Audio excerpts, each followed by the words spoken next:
Thanks, fans, for paying attention. We'll try to supply audio for our videos later on this afternoon. Thank you.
The Flying Dutchmen bring a 6-1 overall record into this afternoon's game. They are 4-0 against MIAA opponent.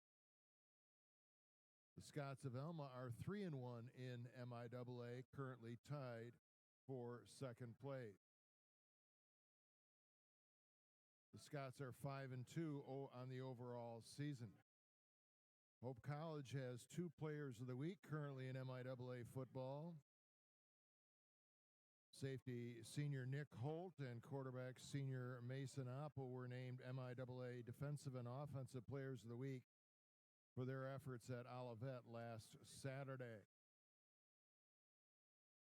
Again today, between the first and second quarter, we'll be recognizing, as we do every Saturday here at the stadium, one of our military heroes.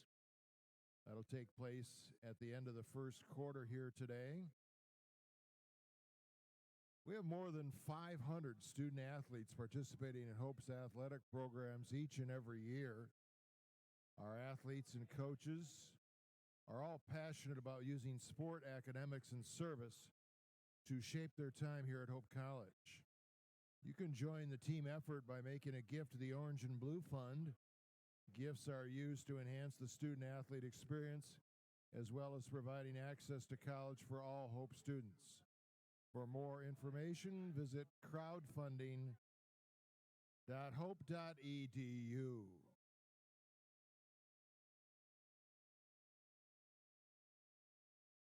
Let's check out that video board once again, fans in the north end zone.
Hope College athletics and campus safety staffs strive to provide you with a fun and safe environment. We ask you to help us in that effort. Please note your nearest exit at all times. Please say something if you see something. And in case there is an emergency, please listen to the public address announcer for the nearest event staff member. Hope College cares about you and your safety.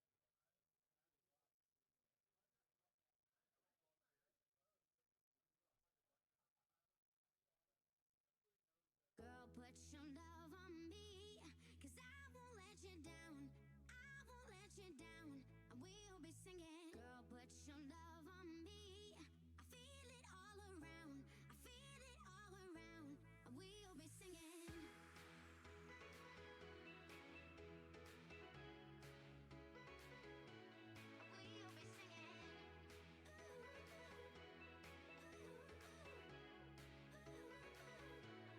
We'll be singing. Girl, put your love on me, 'cause I won't let you down.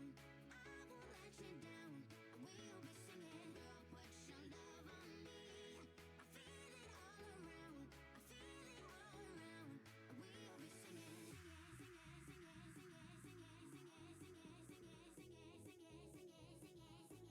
We'll be singing.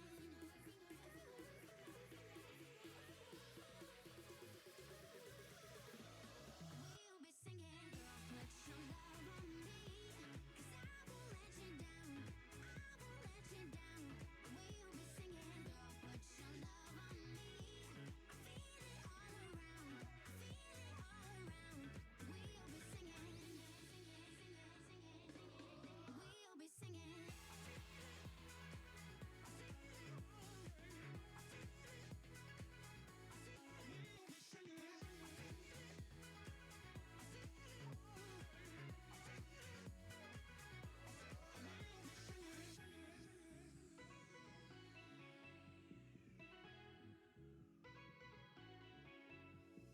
Girl, put your love on me, 'cause I won't let you down. I won't let you down. We'll be singing. Girl, put your love on me. I feel it all around. I feel it all around. We'll be singing. Put your love on me, 'cause I won't let you down. I won't let you down. We'll be singing. Girl, put your love on me. Fans, today is on every Saturday. You have an opportunity to participate in our weekly Buffalo Wild Wings Brain Buster Trivia. Look for the trivia question right now on Hope Athletics Twitter account. Tweet your guess for a chance to win a gift certificate to Buffalo Wild Wings. All guesses must tag Hope Athletics and must include the hashtag BWWBrainBuster. And make sure you submit your guess before halftime. We'll announce the winner, and yes, indeed, you must be present to win. Again, we'd like to send a special thank you to Buffalo Wild Wings for their continued support of Hope College Athletics.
Fans, at this time we direct your attention to our flag flying proudly over the scoreboard at the south end of Smith Stadium.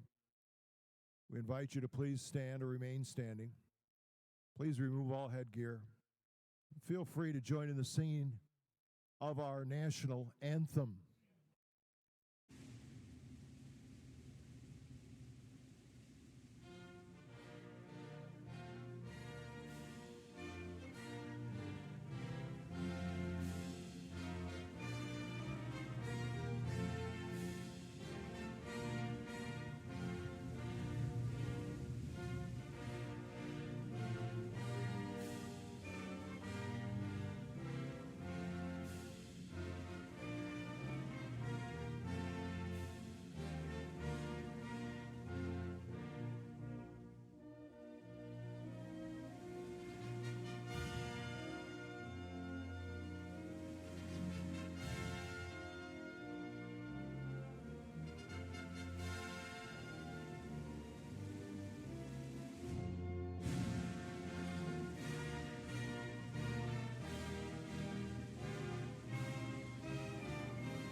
Thank you, fans. Good afternoon, ladies and gentlemen. Welcome inside Ray Sue Smith Stadium. Welcome into the press box. I'm Brajan Crispin alongside Zach Tice and Noah Russo, getting ready to bring you an exciting and exhilarating matchup this Saturday afternoon, brought to you by Lawrence and Vanderswart. Financial planning done right. For all your financial planning needs, visit lawrenceandvanderswart.com. Hope comes in 6-1 overall, coming in off of a win last week. Alma comes in at 5-2 overall, losing 34-31 last week at Adrian. Time for the keys to the game, brought to you by Simpatico Coffee. Zach, take it away. For Hope, it all starts with limiting the turnovers. Hope has been very good at limiting the turnovers this year. They have only committed 1 turnover all year, but Alma has forced 11 turnovers all year. So if Hope wants to win today, they have to keep the turnovers down. For Hope, the second key to the game is they have to run the ball. For Hope's offense all year, it started with running the ball, which leads to open passing, and Alma's defense has really struggled against the pass. So if Hope wants to win today, it has to start with the run, and then the passing game will open up for Hope eventually. And then over to the Alma side, Noah, coming off of a tough loss last week, wanting to stay relevant in the conference as we get down the stretch. Keys to the game for this Alma team. Yeah, this is a huge matchup today for Alma. Their offense has sputtered a lot recently. I think the quarterback play has to be consistent today, but they must rely on the running game because that's where they're going to find their consistency. And I'm looking at the defense. Their defense is the strongest suit of the team, so forcing turnovers, 11 over the season, that's how they're going to be able to remain competitive in this game. And so, score predictions for the game. Zach, what do you got? I have Hope winning 35-21. I think Hope just is too good on offense, and Alma struggles on offense today against Hope's defense. I have Hope getting a shutout this Saturday afternoon, 28-0. My prediction. Noah, what do you got? Hope 28-14. So the predictions for the game. Sit back, relax, and strap it down. You got Dutchman football coming your way. And welcome inside the booth for John Crispin alongside Zach Tice and Noah Russo as we get set to bring you this exciting and exhilarating matchup this afternoon. It's Hope College taking on the Scots of Alma. Hope in their home blue, Alma their road white. Alma will receive. Hope will defer to the second half. Zach, keys to the game for this Hope team coming off of a big win last week and taking outright control of conference. For Hope, it starts off with taking care of the ball. Hope has been very good at taking the ball, only having 1 turnover all year, and that starts with their quarterback, Mason Apple. He's done a great job of taking care of the ball, making smart decisions, and he's the catalyst of this offense. And if the offense goes, it goes with him. And then on the Alma side, Noah, we look at what they did last week, coming off of a tough 3-point loss. What do you see in store for them this afternoon? Yeah, Alma's a defensive specialist, and they got beat last week, giving up a lot of points, and that's something that they're just going to want to correct to that. So we're about to get set and underway. The kick is low. It's a line drive, fielded at about the 5-yard line, and is returned to about the 25 yard line where the 15, where Alma will take over on offense. What are you looking for from this Alma offense, as they come onto the field trying to right the ship after a tough loss last week?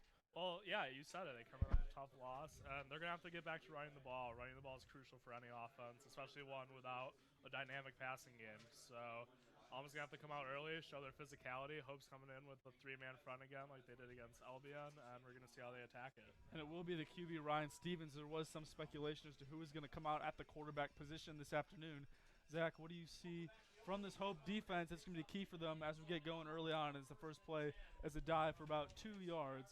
It'll be second and about 8. It all starts for Hope's D-line. Jake Babb has been an absolute monster up there for Hope all year, and having linebackers like Mason Decker and Joe Roman on the D-line, it all starts with that D-line and the linebacking core. So they have to be good today if Hope wants to win.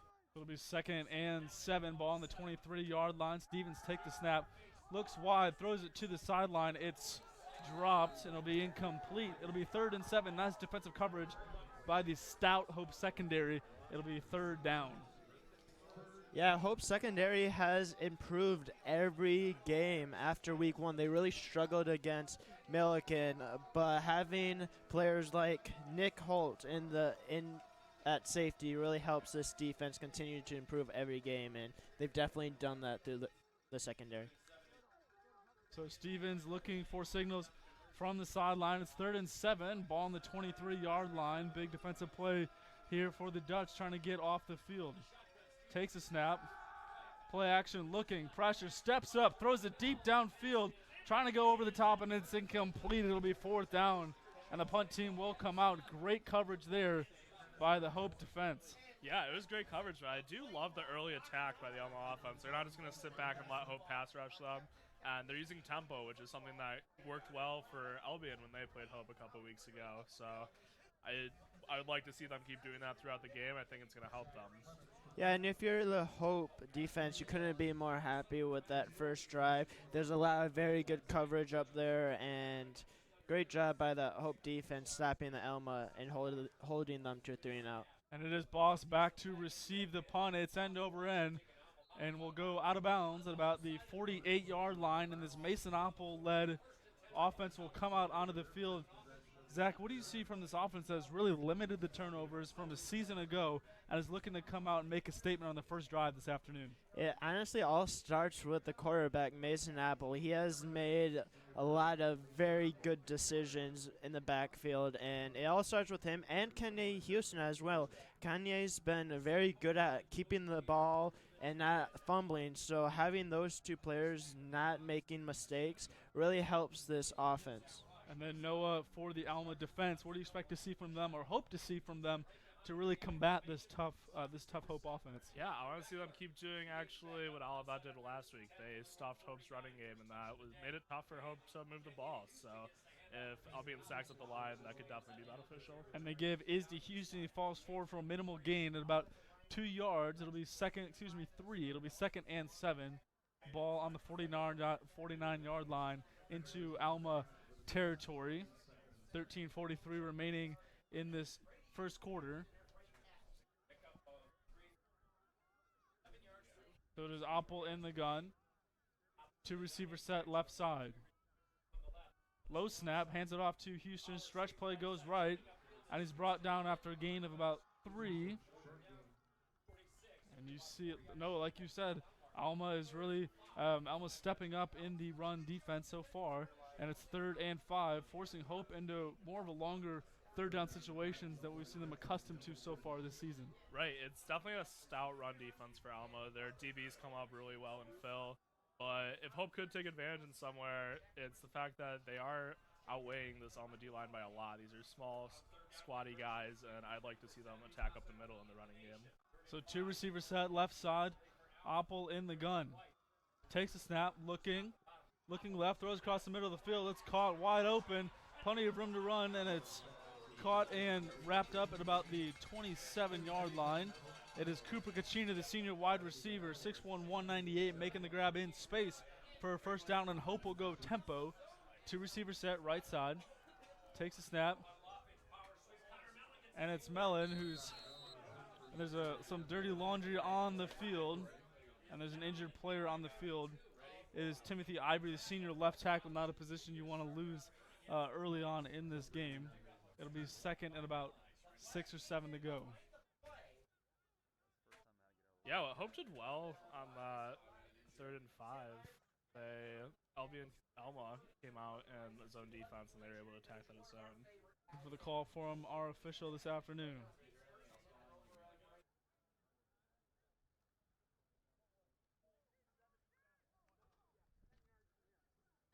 We're still waiting for a call. And they're attending to Ivory, who's still down on the field.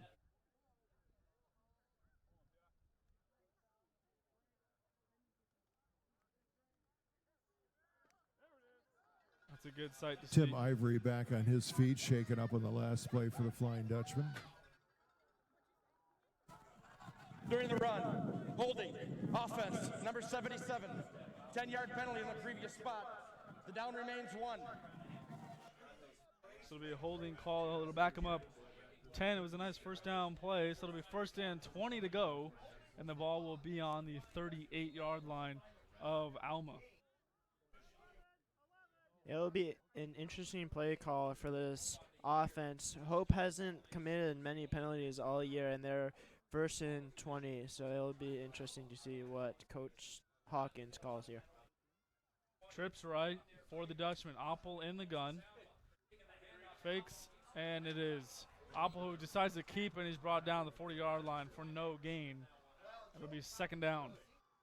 That's what happens when you have a young left tackle that just comes into the game going against a senior leader. This Alma defense just throws him out of the way and gets into the backfield.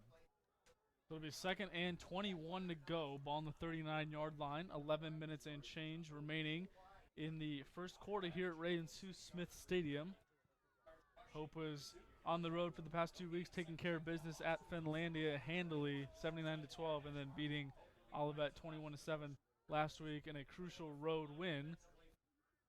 Takes a snap, looking play action, throws left, and it is incomplete, mishandled by Caccini, and it'll be third and long to go. If you're Caccini there, you have to make that catch. Very unorthodox mistake by Caccini, because having Caccini and Boss as your wide receivers, you don't really see many drop passes, and that was a big drop pass right there.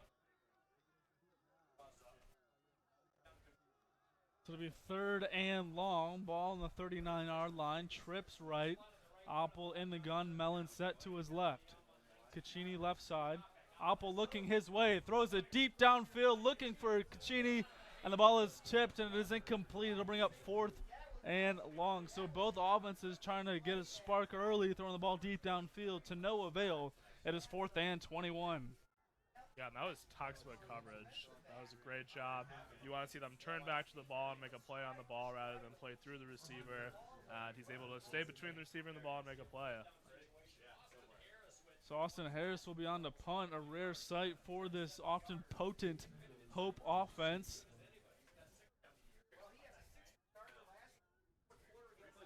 Waiting for the punt. It is up and away, end over end. It's a short punt. Fair catch signal given, and it will take a Hope bounce at about the 4-yard line. So Alma will take back over on offense. And no, what are we going to be looking for from this offense? Struggled, tried to get a shot downfield, couldn't convert on third and long. What do you think they have to do differently this time to put together a consistent drive? Yeah, they need to commit to the run a little more. It was good use of play action to try to get out early and make a play, but now you have to settle down into your offense.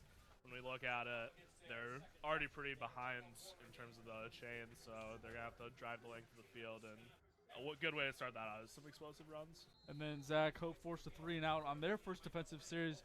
What do you expect to see from them this time out to make sure they do the same thing? For Hope, it starts with the coverage on the secondary. Hope's done a very good job on the first drive, staying with their men and not allowing any wide receivers to get open. And that defensive line has just done a great job stopping the run so far.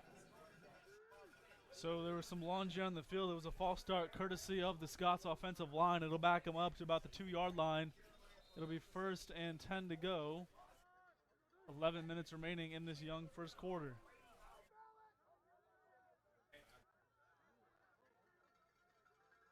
Two receiver set, left side. Handoff up the middle for maybe a yard. It's Austin Spratling, the senior, 6'1", 178. Falls forward for minimal gain. It'll be 2nd and 13. Great tackle from Nick Holt in the backfield.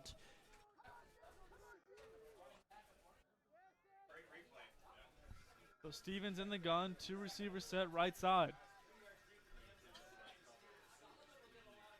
Looking for signals from the sideline.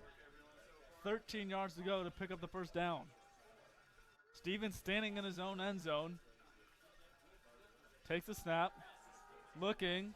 Looks deep downfield. Throws it into tight coverage, and it's caught.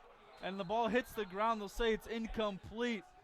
Dropped it at the last second. That was a great effort from Joey Schaefer, the tight end. 6'5", 186. Climbed the stairs, went up for it, and couldn't corral it. It'll be 3rd and long. Yeah, that was a phenomenal seam route. He almost had it. Great coverage by the Hope defense. Again, like the shot, and they did that because they do the type of offense where they check with the sidelines, so they come out and they give Hope a look, and Hope a look will align to that, and then they look in the backfield and change and run their play. Very dangerous pass by Stevens, though. His tight end had to go take that away from the Hope secondary. Stevens rolling, finds his receiver, is wide open, complete for a first down. That's Nathan Garaski, the sophomore wide receiver, picks up the first down. That's a great job by Stevens, rolling to his right, keeping his eyes downfield, not tucking and picking up minimal gain. Instead finds his receiver downfield for a first down, and the chains will continue to move. It's 1st and 10, ball on the 30-yard line. Yeah, that was absolutely a great pass by Stevens right there, finding the open man in between the two secondary. So great job by Stevens. So Stevens hands off to his back, and it'll be close to a first down, if not more. That's Dustin Solomon. Picks up the first down, they'll say, and it'll be back-to-back first down plays for this Alma offense, starting to show some life this afternoon. Yeah, Alma has Hope on their heels right now. They came out with some deep passes, which are a little uncharacteristic, and that will set off your running game, a little reverse terminology. So Spratling back in the lineup. Stevens in the gun, one receiver set each side. Stevens takes the snap. Play action, looking for him to work. Pressured, throws it down the sideline, and it's caught. It'll be caught at about the 45-yard line, brought down at the 40-yard line. It's Garaski, the sophomore wide receiver, again with a first down reception. The chains will continue to move. Gutsy play by Stevens, standing in the pocket, taking a shot to his legs, getting the ball out for a first down. Something that's going to be key for this quarterback as he wants to continue to move this offense down the field. Yeah, he's tough. That was a great play. He's attacking the Hope zone. Hope's playing a pretty soft zone, and they keep running out routes and deep passes, and it's working. Two receiver set left side. Steven hands off to Spratling. And Stevens keeps it. He fooled me here up in the booth. Around left tackle, and he's brought down after a gain of about 2. It'll be 2nd down. Great job by Jake Babb doing his job and not allowing Stevens to get outside of it and not going with a fake. So it'll be 2nd and 8, ball on the 38-yard line. Stevens in the gun. Spratling pistol set behind him. Man in motion, one receiver set left side. Takes the snap, hands it off to Spratling. Plenty of room to run up the middle, and he's brought down close to the first down marker at about the 28-yard line. Excuse me, the 32-yard line. It'll be 3rd and short.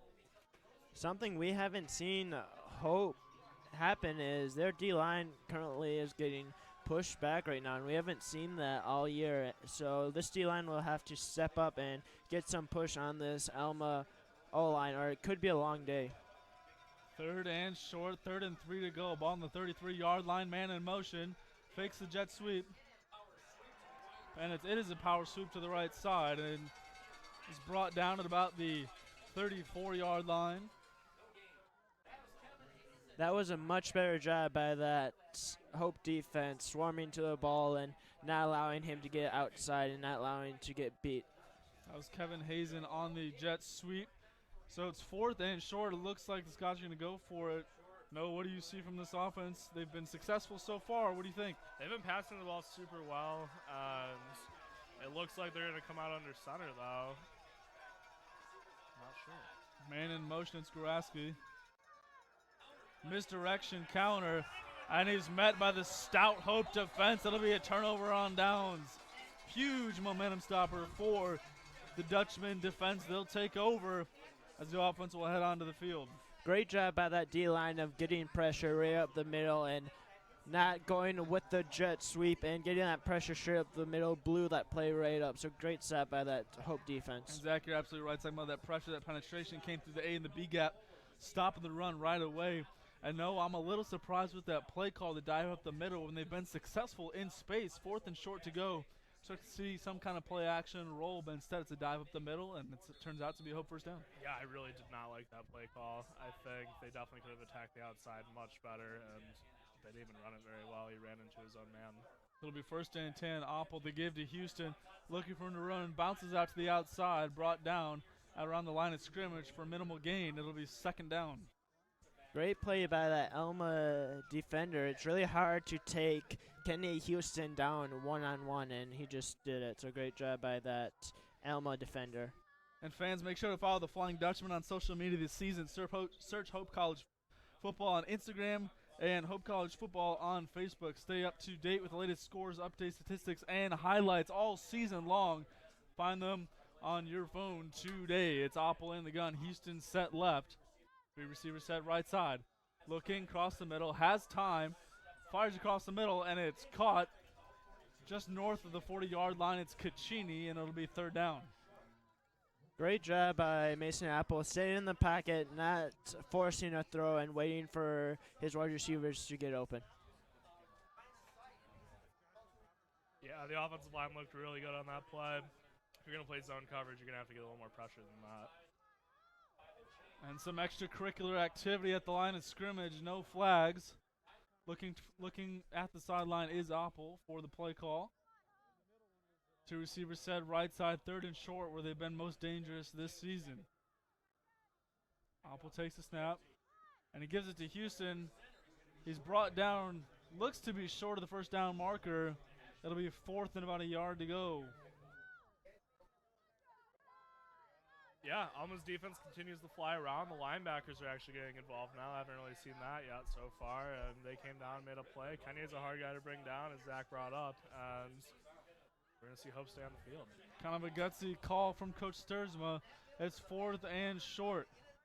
Oppel with the quarterback keeper. It looks like he got it. Forward progress will give him the first down, and the chains will continue to move. Something I'd like to see Hope maybe try to do more is have Apple run the ball. One of the reasons why Apple has been so good of keeping the ball to Hope and not committing turnovers is the ability for him to run and not always have to pass the ball.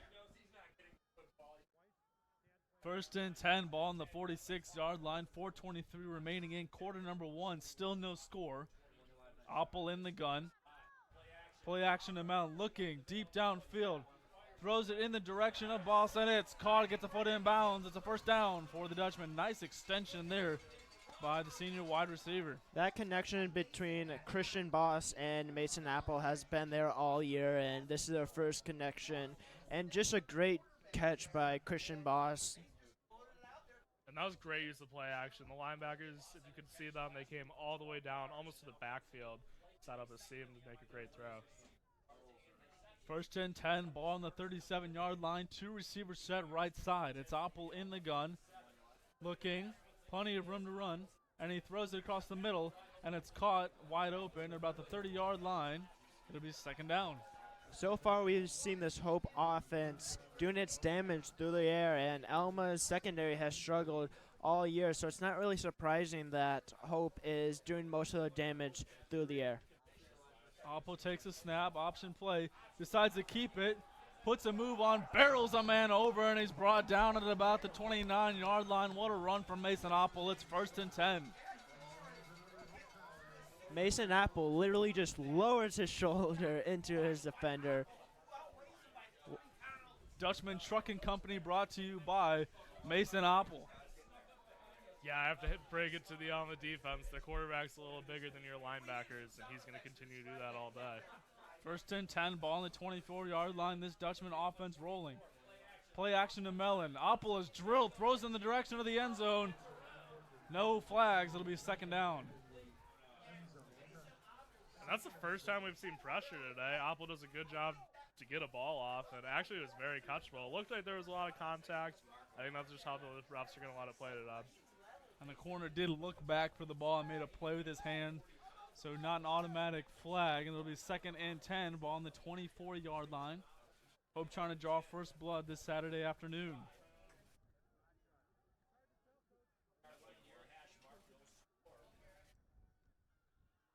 Oppel in the gun. Mellon set left. And Oppel keeps it off of the fake and is brought down about the 20-yard line. It'll be third and about 10. Yeah, that might have been the time you want to hand that off to Mellon. There was a lot of green to the right side, and the DB came down and tried to make a play on Oppel as he's been running a lot this drive. But flipped to play another down. So 2:20 remaining in quarter number 1. Third and 8, ball on the 22-yard line. Still no score. Hope driving. Mellon set to the right of Oppel. Oppel in the gun. 2 receivers set right side. Oppel looking to his left. Throws it across midfield, and it's caught at about the 15-yard line, close to a first down. And it looks like they give him the first down. Mason Apple has just done an absolutely great job of just staying in the pocket, and great job by that offensive line to give Mason Apple time to allow his wide receivers to get open. Great job by an H-back to get out there, catch a pass. He's done that a couple times this year, showing he's a little more dynamic than just a fullback. So bunch formation set left. Oppel in the gun. Mellon in the pistol right behind him. First and 10, ball on the 14-yard line, man in motion. It's Boss, and the give is to Mellon. Puts a move on, and he's brought down at about the 3-yard line. Nice run by Mellon. It'll be second and short. And Hope caught Alma's linebackers just standing there. They did not come up to try to make a play. They were looking at the outside run. He picks up the first down. It'll be first and goal. The snap is to Mellon. He's brought down close to the goal line. No signal. It'll be second and goal. So Houston coming in. Hope's done a lot better this drive of being able to run the ball against this Alma defense. Oppel in the gun. Houston set right. Bunch formation. Oppel decides to keep it himself. Met by Wall of Scots. The second effort. And he's in for the Hope touchdown. It's 6-0 courtesy of the Oppel keeper. It's the second effort that drove him over the goal line, and Hope draws first blood this Saturday afternoon. What a great effort by Oppel. Just keep pounding those legs, and Alma was ready for it. Hope runs that a lot, and Mason's just too overwhelming to bring down. And that is a gutsy drive by the Hope College Flying Dutchman offense, converting on a crucial fourth down and then driving into the red zone and capping it off with the Oppel keeper. The All-Britain kick is up, and it is no good. He shanked it left, so it's 6-0. That could come back to hurt him later on in the game. So as it stands, it's 6-0 Dutchman lead on this Saturday afternoon.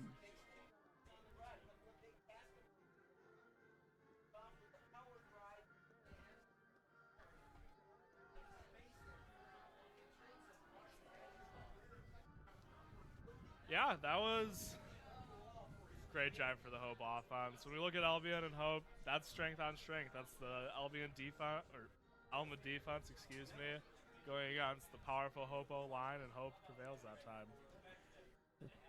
It was really good to see Hope start to be able to run the ball against this Scots defense, and if Hope wants to win today, they have to continue to run the ball, which, like I talked about, it will open up the pass, and they just have to run the ball and do.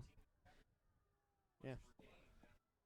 So, Noah, what will you be looking for this Scots offense? Had some success and then turn it over on downs in Hope territory. What are you looking for this offense as they try to punch in the end zone and even this game up? I mean, Alma's done a great job throwing the ball this game. They've had pretty decent pocket protection, had to make a couple throws under pressure, but overall, I'd say that's how you continue to attack against this Hope defense.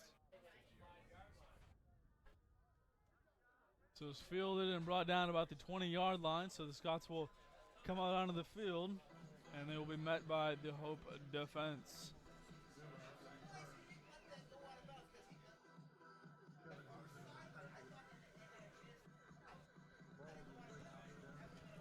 Fans, over 500 students participate in Hope's athletic program. Each year, our athletes and coaches are passionate about using sport, academics, and service to shape their time at Hope. You can join their team by making a gift to the Orange and Blue Fund. Gifts are used to enhance the student-athlete experience as well as providing access to college. For all Hope's students, visit the Orange and Blue Fund today. So it's a good run up the middle on the first play from scrimmage. It'll be close to a first down. It'll be second and short. Yeah, good use of the zone run, good big on big, and keep getting downfield. Good job to slither through that hole and pick up some yards. So you see both teams taking advantage of the tempo offense. Stevens in the gun. It's Solomon in the pistol behind him. And the give is to Solomon looking for room to run. And he's brought down at about the 34-yard line. It'll be close to a first down, and it will be. They'll give him the first down. And that is the end of the first quarter. Hope up 6-0 this Saturday afternoon. At Lawrence and Vanderswark, we are we'll head to interested commercial. in the We'll see you on history the of other our side community. for the start of the second quarter. In 1851, Holland's founder Albertus Van Raalte wanted to establish a secondary school where students could get the best education with an emphasis on Christian character. Originally called Pioneer School, Van Raalte set up classes in an orphanage on 12th Street. By 1857, the new Van Vleck Hall was completed. It provided classrooms, a library, and housing for 10 students, along with the school principal.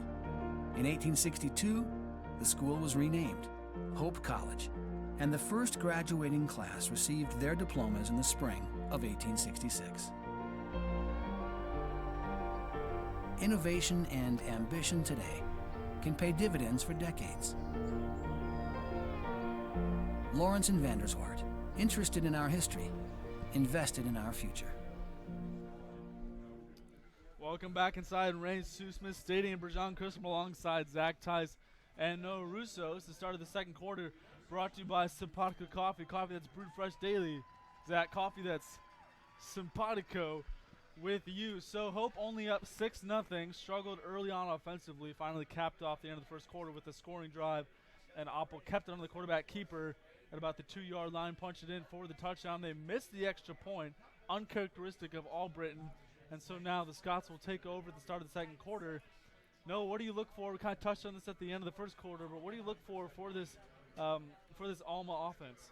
Yeah, I mentioned the passing game, but when we look at the running attack, that's actually been pretty sufficient so far too. Just keep switching it up and trying to be dynamic. It's definitely going to help. And the handoff is to Spratling, looking for him to run, puts a move on, brought down about the 33-yard line for a minimal gain. Great job by the cornerback, Brown, making the tackle. Great job by him. Second and 10. Yeah, it's time for I'm going to look to the sideline. They got their play. Going to come out. Let's see how Hope defense reacts. Stevens in the gun. Spratling set left. Looking for room to work. Strip ball on the ground, and it's recovered by the Dutchman. The strip sack courtesy of that stout defensive line. Huge turnover for the Dutchman, and they'll take over on offense. Great job by Jake Babb getting that pressure, being in there, swatting the ball away, and absolutely great job by that D-line. Finally starting to get some pressure, and Jake Babb comes to sideline excited. Yeah, he used that club as a weapon there. I think he has a broken thumb, and he just came out and swatted Steven's hand. Steven can't hold the ball.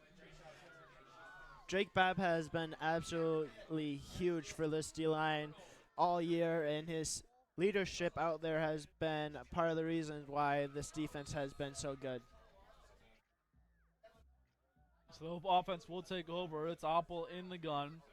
Mellon set, pistol behind him. Two receivers set right side. Oppel, play action, looking for room, throws it deep downfield, And it is caught by Boss. First and goal, Dutchman. Absolutely fantastic throw by Apple. It looked like kind of like two wide receivers were open there, and he just found his trusty wide receiver in Christian Boss for a first down. Yeah, Alma's coverage doesn't look great. They were definitely lost in space, and a great job finding a hole in the zone again as Hope moves the ball.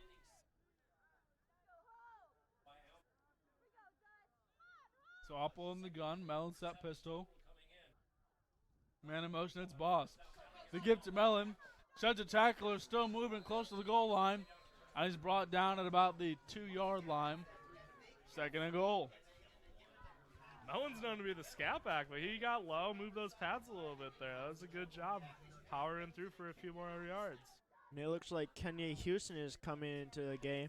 And having Kenya Houston with Mason Apple in the backfield, it's really tough for any team to stop this Hope offense. So Apple in the gun. Houston set pistol behind on the lone back. Apple gives it to Houston, and he's brought down just behind the line of scrimmage for no gain. It'll be third and goal. Nice play by the Scots defense.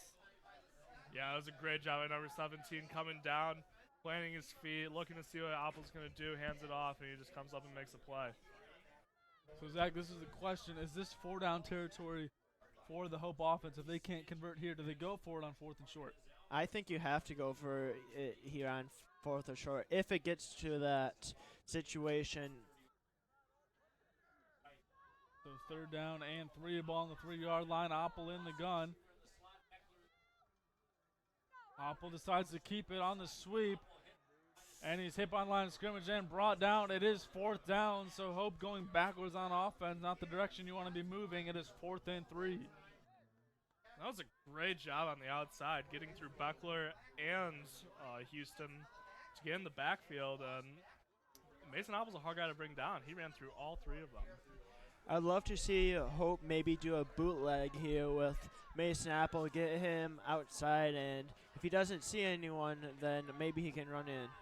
So it is 4th and 4, ball on the 4-yard line. Big play here for both sides. Apple in the gun. The give to Mellon.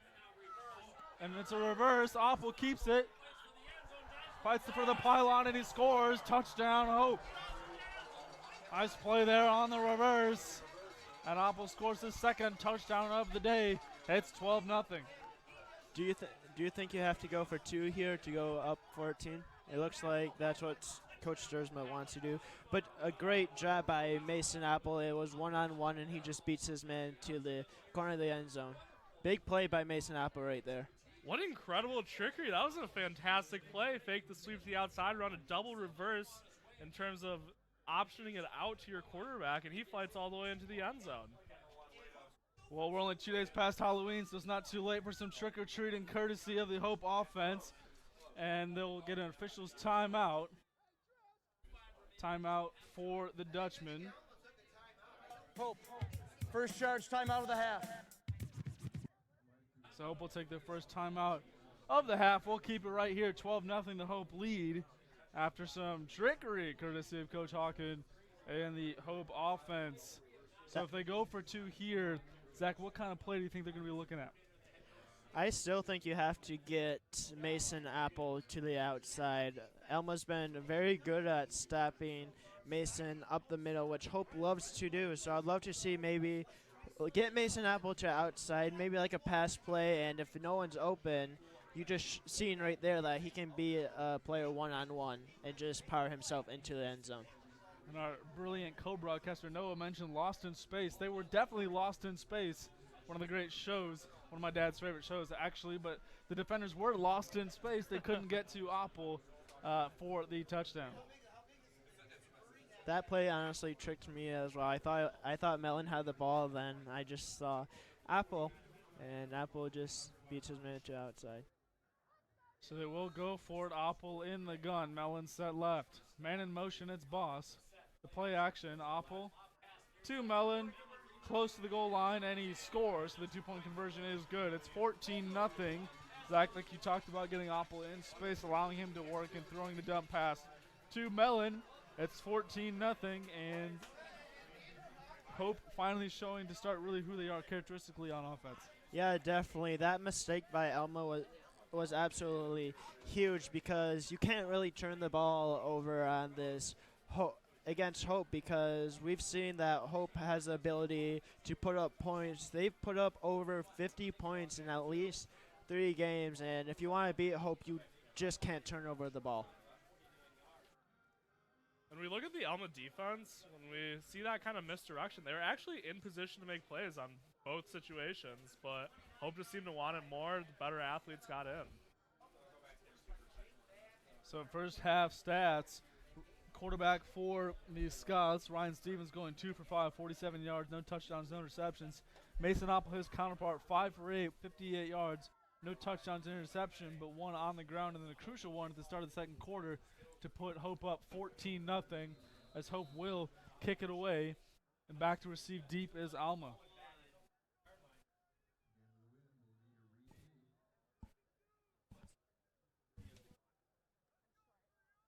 Windy conditions, kicks the ball off the tee, and they'll try it again.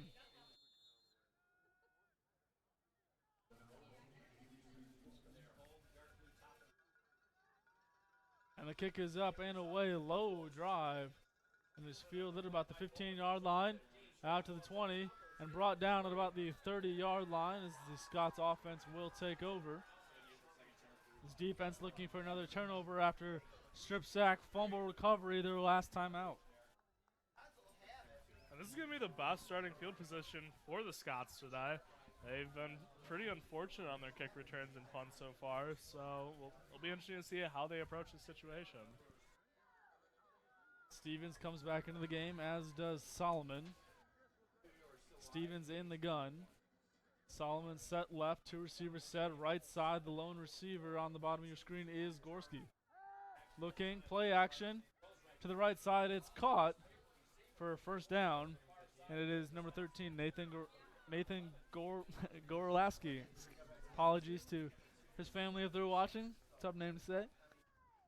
Yeah, and that was a great job. Hope's been susceptible in their soft coverage to out routes all season, and obviously Alma's done their homework. His first and 10 ball on the 41-yard line. Stevens looking for signal from his bench. The one thing we haven't really seen Alma do is take shots down the field ever since that first drive. That first drive, they were taking big shots down the field, and they haven't really done that until that play. Quick hitter, play action pass across the middle of the field. It is caught by Joey Schaefer, the tight end, for a first down. Nice quick hit play from Stevens to Schaefer. I love that play call. That's an RPO setup. They has the option to hand it off. It's a run setup, but you got to throw it out quick so the linemen don't get downfield. So Stevens in the gun. It's Solomon pistol set behind them. 1 receiver set each side. The handoff is to Solomon. He's met immediately by the Hope defense, brought down for no gain. That'll be second down. We're starting to see Hope's defense starting to get more penetration, which is making it really, really tough for this Alma offense to run the ball. There's an injured player on the field. Is a Hope defensive lineman trying to get a number. It looks like it is Joey Romano, number 50. The senior DE 61233. This would be a huge loss for this defensive line. Hope is so deep up and down their roster, but you hate to see a senior lineman go out the weekend before, 2 weekends before senior day.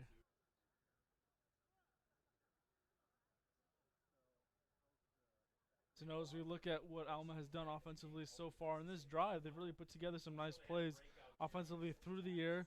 The ground game really isn't working, but each time they run with Solomon, they're drawing those linebackers up, able to throw it over the top in the next play for a play action. What have you seen has been successful so far this drive? Yeah, I mean, they're running the ball just well enough that the defense has to respect it, so they will still come up and try to make a play in the run game. And Hope continues to be in their soft coverage. They play a mixture between man and zone, but they continue to run the plays away from the outside linebacker, whether it's Hazen or someone else in the game, and that's been successful so far. So Romano comes off the field, will resume play. It is second and 10, ball on the 48-yard line. Man in motion, it's Goralski. Stevens in the gun. Spratling set to his left. Play action, looking his direction. And it is caught. And Stevens is drilled, but it's a first down. Nice catch by Gorowski. Stevens' favorite target this afternoon, and the chains will move. Great job by Stevens of staying in that packet. He's stayed in that packet all day, even if there's pressure against him, and he's always seeming to find an open receiver right before this Hope defense gets to him. So 9:40 remaining in the first half. Hope with a 14-0 lead, but Alma driving. Stevens takes a snap, play action, looking, and it's caught by Gorowski on the other side, close to the first down marker. He'll be pushed out of bounds about the 22-yard line, second and short. That was a great throw by Stevens. That is not an easy play, stuck in the middle of the field, trying to hit it on the outside of the numbers. Strong arm, and again, they just continue to press the outside. So it'll be second and 1, ball on the 21-yard line. Stevens in the gun, Spratling to his left. Man in motion, it is Gorowski. Stevens to the end zone, and it is dropped by Gorowski. He was under pressure as he rolled left. It'll be third and about 1. I'm not a huge fan of that play call, spinning away from the defense. Also want to keep your eyes downfield. Even that split second, you lose sight of the defense and where they're at. Noah, maybe you could speak a little more to that design play call. Yeah, it was an interesting play call. I like the different setup of trying to get a slot guy involved rather than the outside. I like to see maybe more of an out-and-up action because Hope's been letting the out happen and like to see them react a little more. And the give is Solomon. He falls forward for the first down and more as the chains continue to move.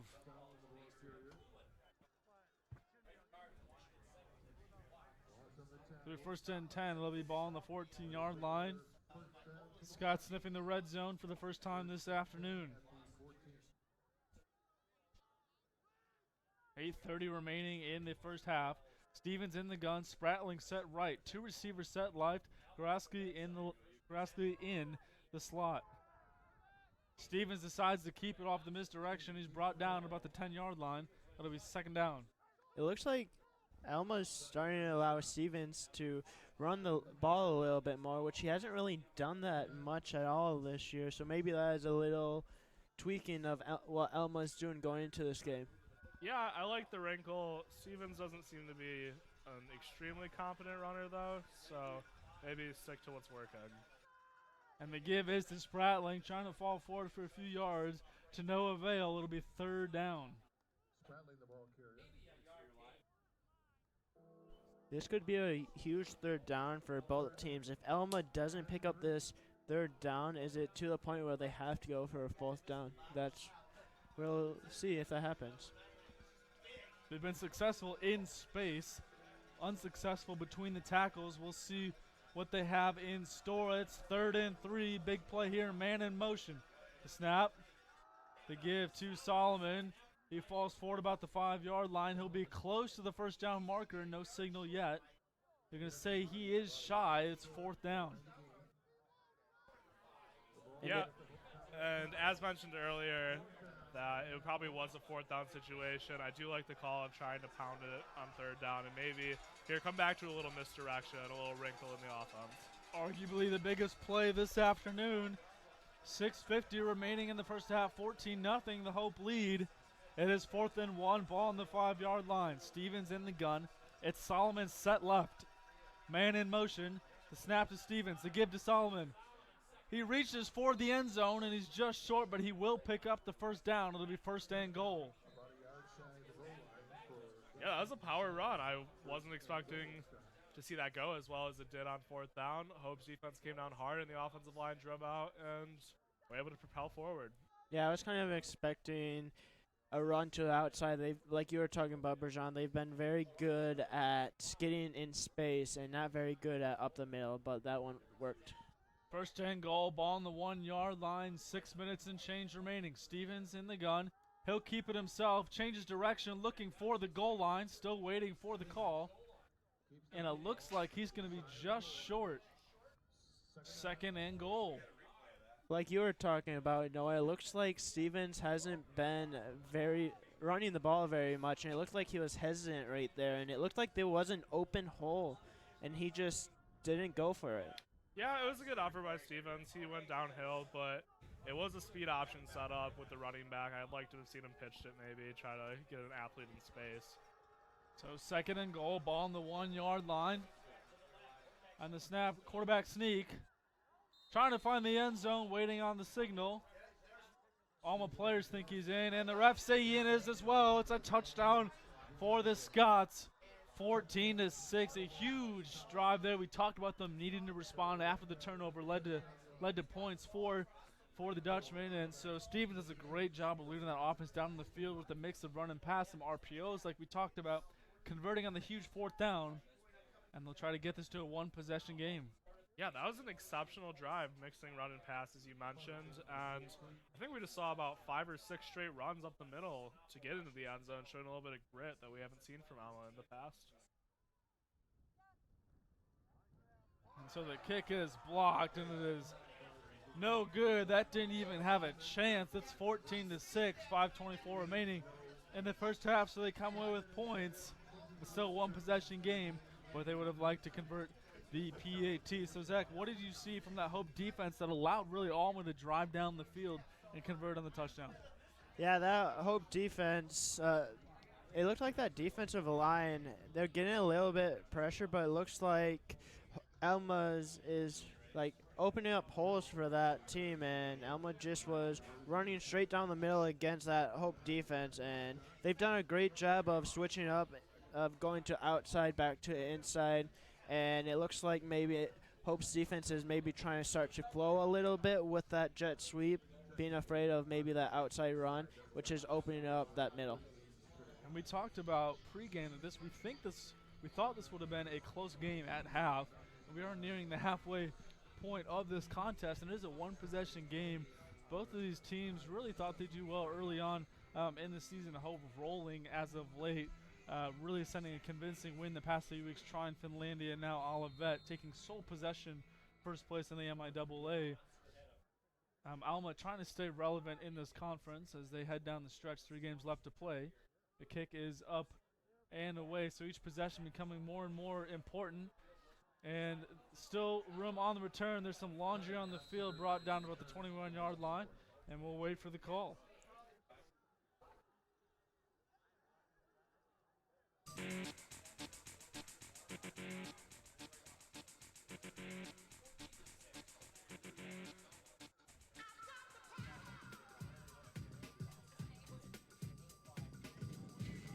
During the return, illegal block in the back. Return team number 28. 10-yard penalty from the spot of the foul. Hope keeps the ball. First down. So block in the back. We'll back the Dutchman offense 10 yards. So it'll be first and 10. Ball on the 10-yard line.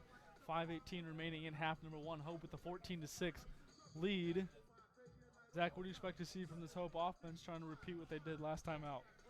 Yeah, I definitely would like to see Hope continue to allow Mason to get out in space. Mason out in space is tough for any team, and he's done a very good job of making smart decisions. So I'd love to see Mason Apple starting to continue to get out in space. Man in motion, it's Boss to give to Mellon. He rumbles forward for a first down and more. It'll be first and 10, brought down at about the 25-yard line. Nice first play from scrimmage for the Dutchman offense. Great job by that O-line, opening up a big hole for Mellon, and he just makes a couple players miss and is open in the open field. Apple in the gun, and the give is to Mellon again. He tries to find running room to the outside. He's brought down about the 29-yard line. It'll be second down. Going back to that first down play by Mellon, Zach, you saw the linebackers kind of out of position from Alma with that misdirection. It's hard to speak a little bit from that defensive side as a linebacker, what it's like to see that man in motion and kind of being out of space. Yeah, so in that situation, when you're a linebacker, Alma has been bringing their linebackers up and almost play them on the line. And in terms of that, Hope's been able to match up and get downhill on them, so there's only one linebacker in the middle, and that's a hard play to make. Second and 5, Apple looking for room to work. Decides to tuck it and keeps it himself. Bowls over a Scots defender who falls forward just short of the first down mark. It'll be third and short. As an Alma defender, there's really nothing you can do at that point. Mason Apple just lowers the shoulder, and he's like a truck just hitting you and having. There's really not much you can do. It seems like Mason Apple falls forward every single time he's tackled, and it's just because he's bigger than every single linebacker on Alma's team. Up on the option, keeps it, falls forward for a first down. Tackled about the 40-yard line. It'll move the chains. That's a great play call right in the speed option because it puts the defensive back or the D-on in a tough situation because they're taught to cat and mouse it, try to get outside to the running back, make the quarterback make a decision. But on a 3rd and inches, the quarterback doesn't have to make a decision, especially when Apple's as powerful as he is. So 2 receivers set left side, 1 receiver set at the bottom of your screen. Apple in the gun. Mishandles the snap, ball in the gun. Apple keeps it and throws it into the Hope bench. And it lands in the first row, and a Hope fan will go home with the souvenir this afternoon. It is 2nd and 10. Smart decision by Apple just to throw it away, not force anything downfield. It was. You don't want to make a bad situation worse. It was first down, live to play another down. Yeah, definitely very smart by Mason Apple to throw it away. That is a decision that you expect a senior to make, and having a senior at quarterback, it's nice to know that most of the time they'll make smart decisions. 2nd and 10, 2 receivers set right side. Apple decides to keep it, and he's brought down for no gain. Yeah, great fill by the linebackers. Bush came down very hard and made a pretty big hit. Apple wasn't quite in position to lower his pads and drove him back a little bit. So this is a huge play defensively for Alma, trying to get off the field and give their offense another shot, who's been hot recently. It'll be 3rd and 12, ball on the 38-yard line. A 3 receivers set to the short side of the field. We haven't really seen this afternoon. Apple in the gun. It's Mellon set to his left. Single receiver, top of your screen. Apple looking. Forced to his right, looking downfield.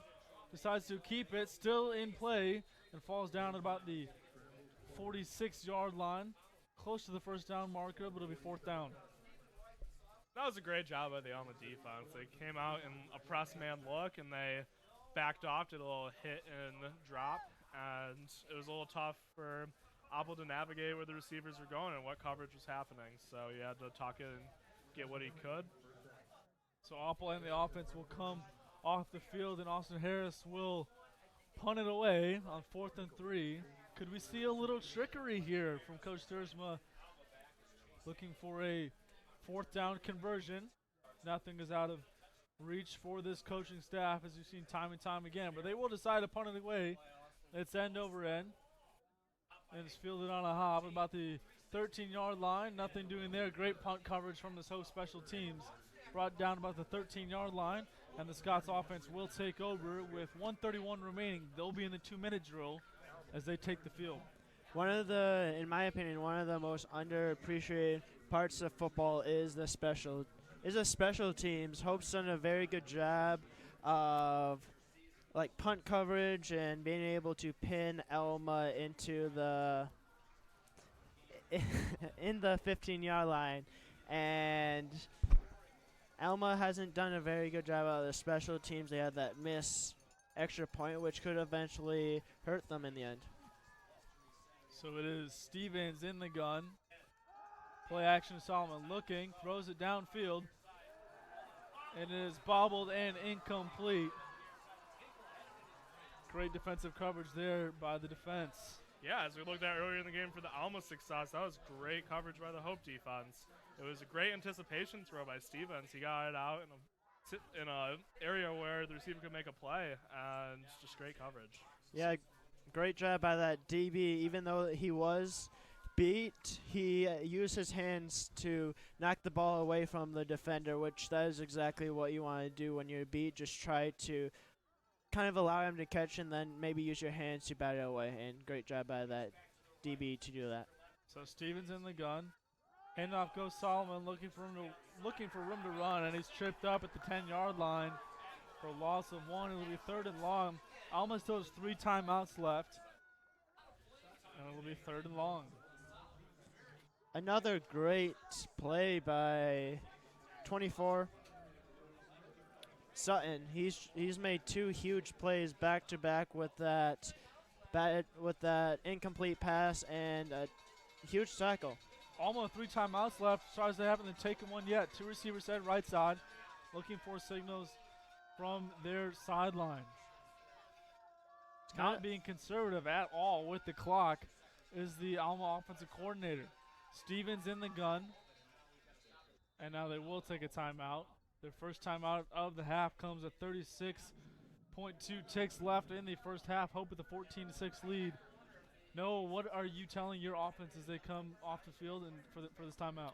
Well, you're running down the clock, which means that you're trying to either make a play or get to halftime. I anticipate the OCs trying to draw up a play to get deep attack down the field and try to get something going with 36 seconds. But if not, you're not in too tough of shape. If you punt with about 25 seconds left, then you can just go into halftime, try to come back out and dominate in the second half. And then Zach, if you're the Hope defense and you're Sturzman trying to draw something up here, what are you telling your defense to come out? What kind of defensive package or what kind of defensive special do you think they're going to come out and look like on this third and long play? Well, first off, I think it's kind of baffling, and neither team called a timeout there. They both have plenty of timeouts left, and I think it's kind of interesting to see why neither team called a timeout. But if you're Hope, I think if you're Coach Sturzma, you just have to tell everyone, do not allow anyone to get past you. Allow everything to keep in front of you. You're kind of playing a prevent defense right here because you are up 8 and you do get the ball back after half. So you just don't want anything to get behind you. Man in motion is Gorowski, handed off to Spratling. He falls forward for minimal gain. It'll be 4th and long. And another timeout, but this time it'll be Hope, so they'll have 1 timeout left in the half, preferably to save time for their offense if they want to get a last-second shot at the end zone. 31 seconds left, 14-6. Fans, make sure to download the free Front Row mobile app. Get the latest score updates, statistics, and game recaps on your phone from the new free Hope Athletics Front Row mobile app. Sign up for any sports you want to follow, including Hope football, women's soccer, men's basketball. You set the preferences. Search Hope Athletics on the App Store or Google Play, or learn more at athletics.hope.edu/front row. This is honestly a huge play for Alma because if you punt this ball and you get this ball blacked, that could completely change this game going into half. So if you're Pat McAfee, you want to make sure you get this ball off. According to Pat McAfee, the punt is the most interesting play in football. 4th and 8, ball on the 14-yard line. Noah can't believe it. 31 seconds left. And the punt is up and away, and he's ran into by zone up back. And a fair catch at the 44-yard line. Hope will take over. Plenty of time left. 25.6 seconds remaining. And by no means was that a phenomenal punt. You'd like to try to get more into the 40-yard range so that Hope would at least be pressed to choose whether they want to try to drive or not. But now Hope's on the other side of the 50, and all options are open.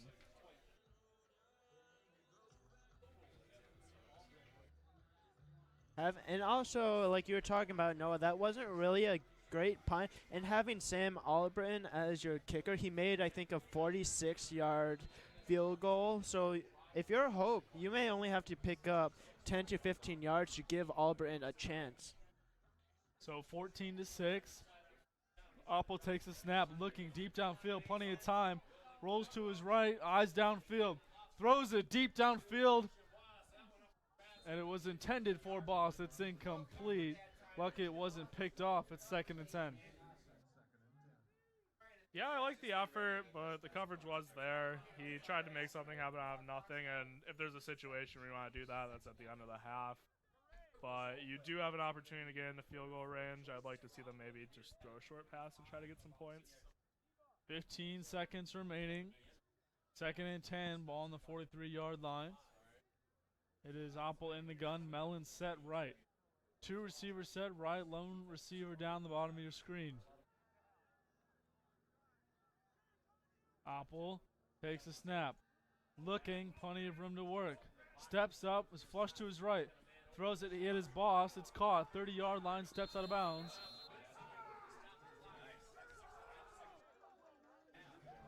Phenomenal blocking by the Hope receivers coming down, making a big crackback. So 6.5 seconds remaining. What will Sturzman do? Keeps the offense on the field. I think you have maybe enough time to maybe take a shot into the end zone.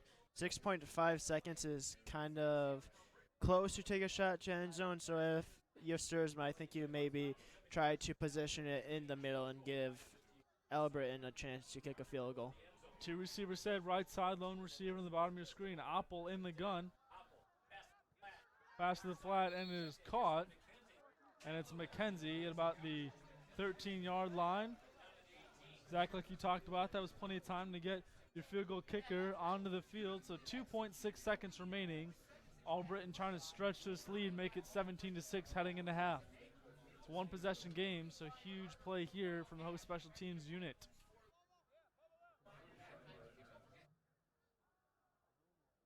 Yeah, if you're Alma, you got to sell out for this one. Try to make a play.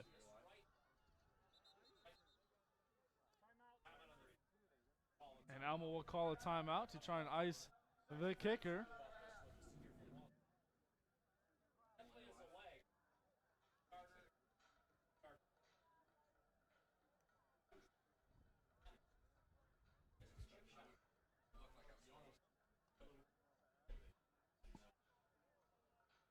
So one timeout left for Hope. One timeout left for Alma. 2.6 seconds remaining on the clock. 14-6 the Hope lead. Albritton will kick the field goal, and is the backup quarterback Joey Stark the holder. I actually think that might be Christian Boss. David Boss. And it is David Boss.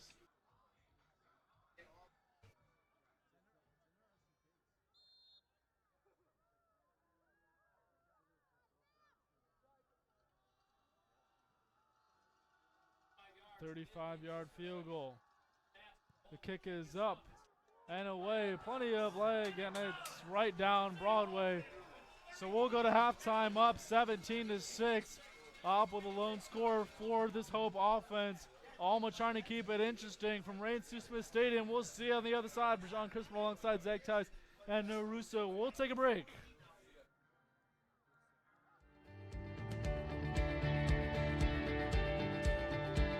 We've intentionally never had minimum account sizes. Our philosophy has always been, if you're willing to put in the work and we'll collaborate and we set the plan in place and you're willing to go along with this plan and to put forth effort to this plan, we're happy to work with you. It's what we love to do. And so we have people coming in from the very starting point all the way to, to the wealthy people. It's all different scenarios. Financial planning is not just for the wealthy.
Welcome back into Ray and Sue Smith Stadium as we are about to start the second half, and your Flying Dutchmen are leading the Alma Scots 17-6.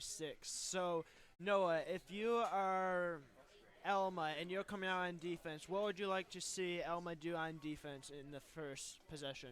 Yeah, Alma, it's been an interesting first half for them because it seems like Hope's been moving the ball pretty well, but the scoreboard doesn't really demonstrate that. And Alma's done a good job of just staying in front of the downs. If they're in troubled situations, they're able to adapt and react.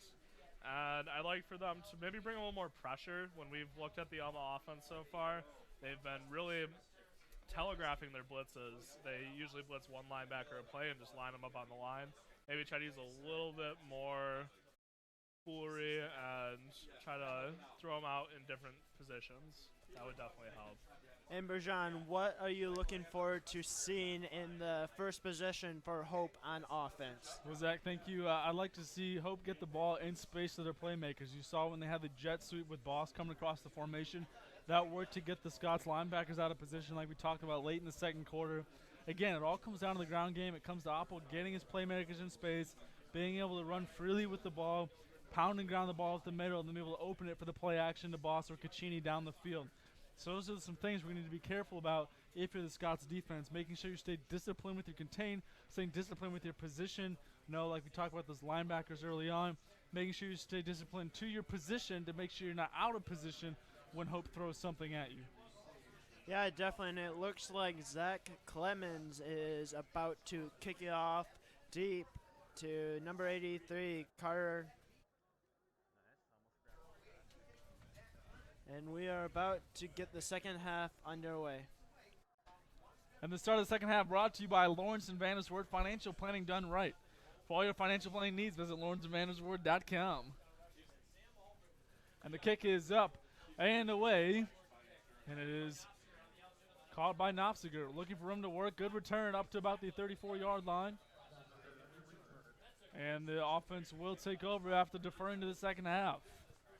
So it'll be first and 10. Ball on the 34-yard line as the offense will take over, led by Mason Oppel, who had 2 scoring drives in the first half. He scored on a quarterback keeper about the 2-yard line, the second and goal, and then he scored on a trick play towards the end of the second half. So plenty, toward the end of the second quarter, so plenty of exciting things to look forward to for this team as they head out for the first series offensively of the second half. 14:53 on the clock for the third quarter, and we get set, ready to go. Oppel in the gun. It's Houston, pistol set behind him. And they do give it to Houston, who barrels ahead for about 2 yards, moves the pile, and it'll be second and about 6. Yeah, that was a good fill by the Alma defense. They lined up differently than they did in the first half. They had more of an outside linebacker look, 2 traditional linebackers, one that was lined up a little more outside over the tackle, and then one over more the right guard, but they were able to fill pretty well there. Yeah, great job by Kenny Houston of keeping his legs moving and picking up a couple more yards. Second and 6. Oppel looks to the left side. He finds his receiver. It's Caccini, who steps out of bounds close to the first down marker, and they'll give it to him, so it's a first down for this offense. First series of the second half is with holding on to a 17-16 lead after an Albritton 35-yard field goal to cap off the end of the first half. And equally as Hope's played a pretty soft coverage today, Alma's done the same, and it's looking about time for Apple to start attacking that, get Caccini and Boss in motion. And if you're the Scots defense, you need a stop on this drive. Can't let them to go up 2 scores. Oppel in the gun. Misdirection, hands it off to Houston. Plenty of room to run. And he's brought down at about the 50-yard line, just shy of midfield. It'll be second and 10.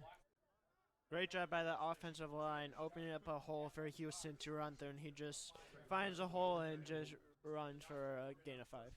Yeah, you could have driven a truck through that hole. That was massive. The D-line got moved out of the way, and the linebackers did not come down very well, and the DBs fortunately made a play. It's a good job by the O-line getting to the second level, staying low with their pad level, and creating space for Houston to run behind them.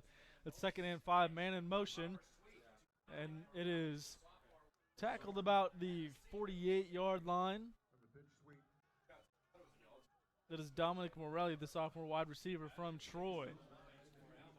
if you're Hope there, your wide receivers have to stay on their blacks maybe a little bit longer. It looked like Hope had a big hole, and if their wide receivers would have just stayed on that black a little longer, that could have been a huge play. So it is third and manageable. It's 3rd and 4, ball at midfield. 2 receivers set left side. Opple, option play, gives it to Mellon. And Mellon is knocked out of bounds about the 48-yard line into Alma territory, close to the first down marker. And they're going to say he's just short. So it'll be 4th and about 2 to go. Yeah, and that was a good job cat and mousing by the Alma defense. In this situation, now that we see it's going to be a 4th down attempt, I do like the play call because it does cut your distance in half that you have to go. But it's a big 2 yards for a power run attempt. So Opple in the gun. 1 receiver set each side. Houston pistol set and the give. It's play action, and it is caught. And it'll be a 1st down for the Dutchman offense. Nice play action play. And it is converted for the 1st down. Yeah, I love that play call by the Hope offense. Trying to get someone in space, and you've been telegraphing that you're going to run the ball hard every single game this year, especially in that pistol formation with the back behinds. And to able to add that wrinkle was very helpful. And it is Bachler who picks up the 1st down, so the chains will continue to move. It's Opple in the gun, Houston set left. Play action to Houston.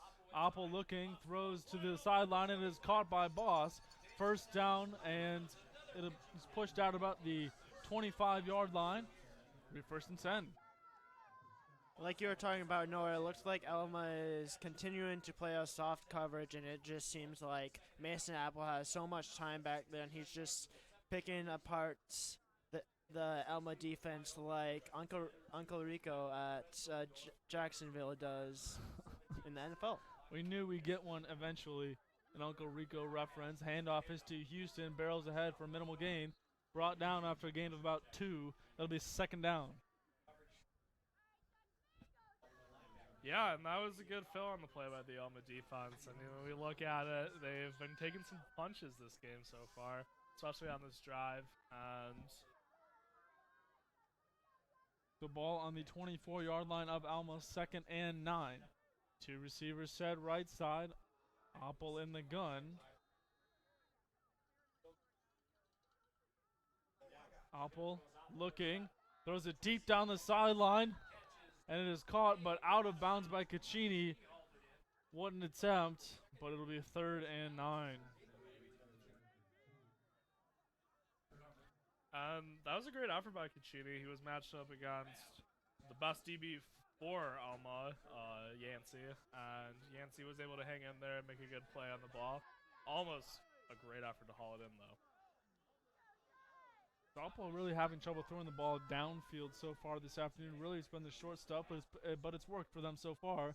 It'll be 3rd and 9, ball on the 24-yard line. Big play here for the Scots defense. 2 receivers set each side. Opple in the gun. Looking right, rolls right, now reverses direction, goes the other way. Laundry on the field. Opple stumbles, stays on his feet, and he's brought down about the 20-yard line, falls hard out of bounds. It could be coming back based off of with the flag.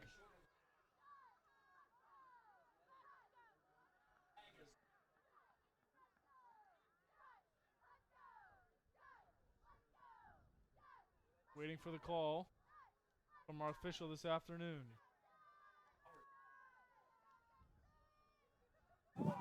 During the run, holding, offense, number 52, 10-yard penalty for the previous split. Replay, 3rd down. So it's Brady Anderson, the junior from Beverly Hills, Michigan, guilty of the holding penalty. It'll back him up 10, and it'll be 3rd, and about 19 to go. Yeah, this is a big play for this Alma defense. They have to force Hope only pick up a couple yards, so maybe Hope doesn't have a chance for a field goal. So trips right. Opple decides to keep it.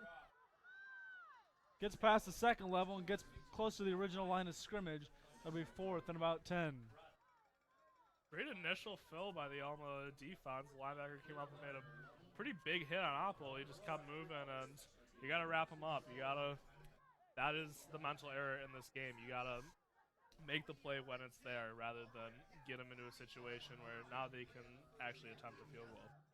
So the field goal team will come onto the field. It's 4th and 11, ball on the 26-yard line. As Boss to hold. All Britain to kick it off. And the kick is up. It looks to be just short. And it is no good. So Alma gets a break after the holding call, and their offense will come onto the field. No damage done. It's 17-6. Big stop by that Alma defense right there. Yeah, and that's just, it's unfortunate for Hope because they had a great drive going and they shot themselves in the foot. And I wouldn't even put that fully on the offensive line. It's tough when your quarterback's scrambling around in the backfield trying to go right to left and make a play. You have to try to help them, and sometimes you're just going to get called for holding. So, no, what are you looking for this Scots offense? Successful at the end of the second half. A nice scoring drive put together by Stevens. What do you look to see from them the first time out this afternoon? Yeah, they haven't been on the field in a while, so I like to see them be aggressive, try to catch this defense early. Man in motion to Gorowski. Gorowski will keep it himself off the screen. Cuts it upfield. Brought down close to the 30-yard line, just shy. That'll be second and about 6 to go. Great job by Luke Buchanan, filling in, making the tackle on a one-on-one. And just a great job by him doing his job and making that tackle. Yeah, and I like the setup of that play, trying to get in motion, in space, and unfortunately it was just a good fill by the Hope defense, but they were still able to pick up yardage, and that's a new look. We haven't seen the bubble screen yet to that. Yeah, these offenses are similar in the fact that their playmakers are better in space versus running downhill, and it's Spratling tries to get to the edge, and he can. He's cut down about the 31-yard line. It'll be third and manageable. About 3rd and 5, ball on the 31-yard line. 8:16 remaining in the third quarter. 17-6. Alma trying to cut back into this lead. Stevens looking for signals from his sideline. It is Spratling to his left. One receiver set each side. Stevens in the gun. Play action. Steps up, throws it deep downfield. He's got a man wide open. It's Gorowski, 20, 10. No one in the same area code. Touchdown, Alma, 17-12. My goodness, what a response from the Alma team. Heck of a throw, heck of a catch. Touchdown, Alma. What a play by the Alma offense. Take advantage. Hope came out on an all-out blitz there, trying to bring all the linebackers down, and the DBs didn't communicate there. But the safety came up, and just a wide open pass. Great offensive play. Yeah, if you're the Hope defense, you just can't make that communication error, and Alma took advantage of that error, and big play by Alma to get back in this game. And if you're Alma, that's exactly the type of play you need, Zach, like you talked about, getting back into this game. It looks like they will go for 2. So it is Stevens in the gun, Spratling to his right on the left hash. Man in motion. And they'll take a timeout. There's confusion all over the place. So it'll be the first charge timeout of the half. Kind of early to be taking your first timeout of the half. So 7:47 remaining in the third quarter, 17-12 after the long play from Stevens to Gorowski leads to the touchdown. Looking for what to do for their 2-point conversion play. Yeah, it was early to call that timeout, but I think the value in this 2-point conversion far outweighs that. If you can get this to a 3-point game, you get the ball back. And also, if you make it a 3-point game, all the momentum's coming your way. You just had the big play, a defensive stop, and your defense is going to come out with so much more attitude and pressure. So they will head back onto the field after talking things over. It is Stevens in the gun, Spratling to his right. 2 receivers set left side to the short side of the field as Gorowski one-on-one on top of your screen. Man in motion. That's a trick play, throwing back the other way. And it is passes broken up. Good play call there, and they couldn't get it to go. I love the play call, actually. He did get him. He just waited a little too long and got ducked when he tried to make the throw, so we couldn't really see what the outcome of the play could have been. It could have really worked, but maybe trying to do a little too much. But nonetheless, it's 17-12. It's a one-possession game midway through the third quarter. Pressure is on for this Hope offense. Turned it over on downs last time out. So we'll see what they have in store this time.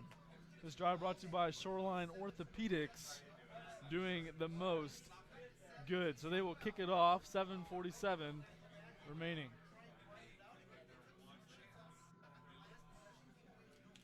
So Zach, what are you looking for from this Oppo-led offense as we get set to go for the second series of the second half? So in the first drive of this half, Hope did a really good job of driving down the field, but a penalty hurt themselves and they shot themselves in the foot. So I like to see Hope continuing to do that, but if you're Hope, you can't have these holding calls because holding calls just stalls a drive, and it's really hard to come back from them if you're in 1st and 20. Short kick, and it was returned about the 30-yard line, just shy of the 30-yard line. Ball came out, but recovered by Hope. And so Oppo will come out onto the field, and we have an injury timeout.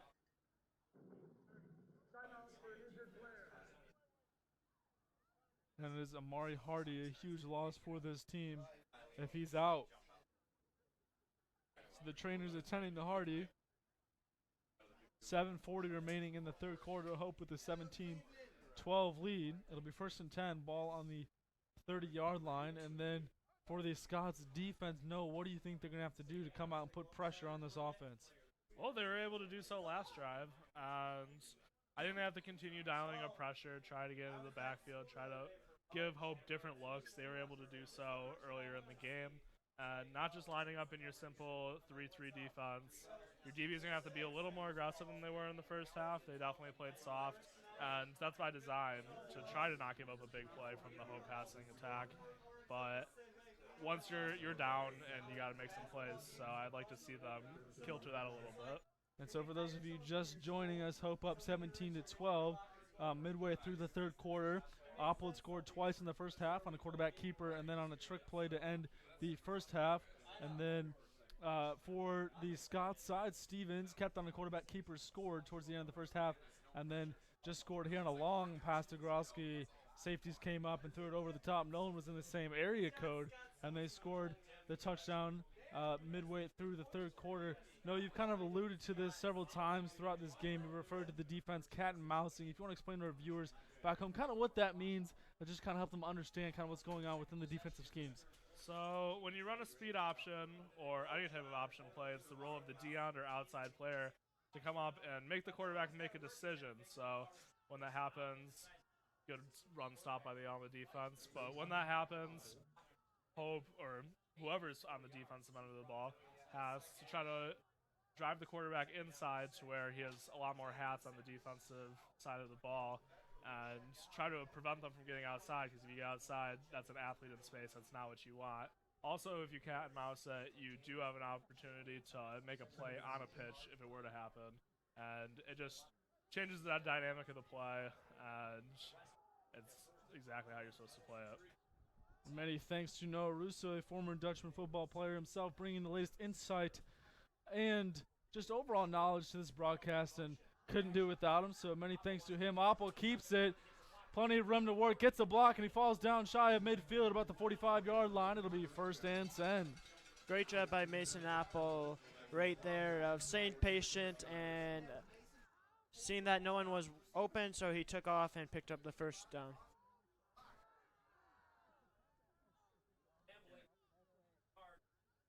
Yeah, that was a great run by Mason Apple, able to attack the defense.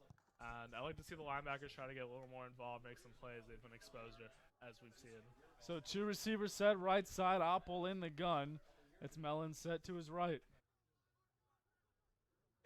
1st and 10, man in motion. That's Boss, tries to cut the corner, falls about midfield. There's a little grab of the face mask at the end of the play, no flag. It'll be 2nd down.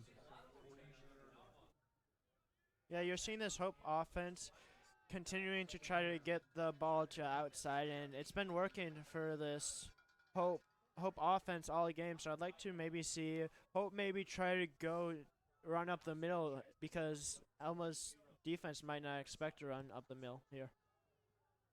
So it'll be 2nd and 5. Ball on the 49-yard line. Oppel in the gun. Mellon set to his right. Man in motion.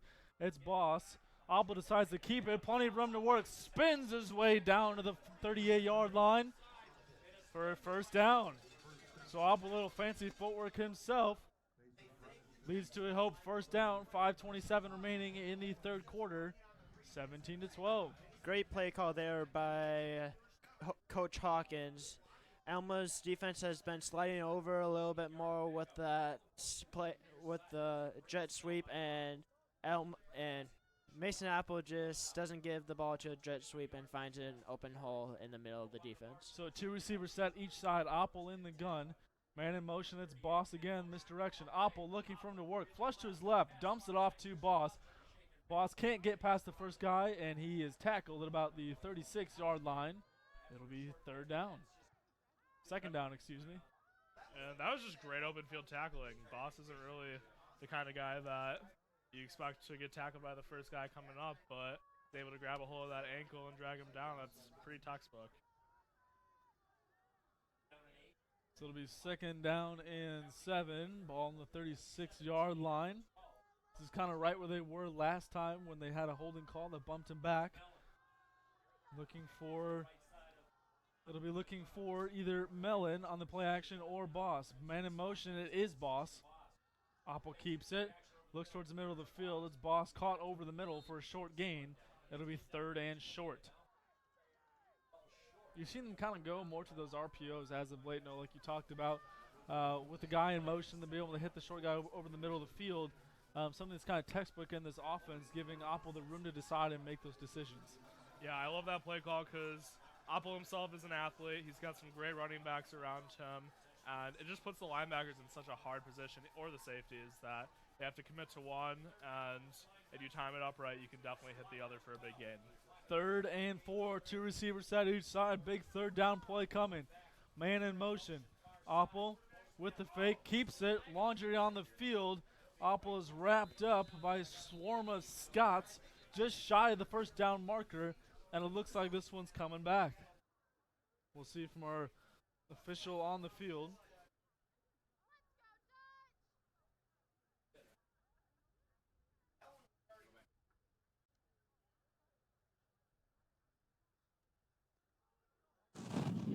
Illegal motion. Offense, number 21. 5-yard penalty from the previous spot. 3rd down. So it'll be Mellon charged with the illegal motion call. Kind of rare we've seen from this offense so far. They came in one of the least penalized teams in the country. They've had a few key penalties so far this afternoon.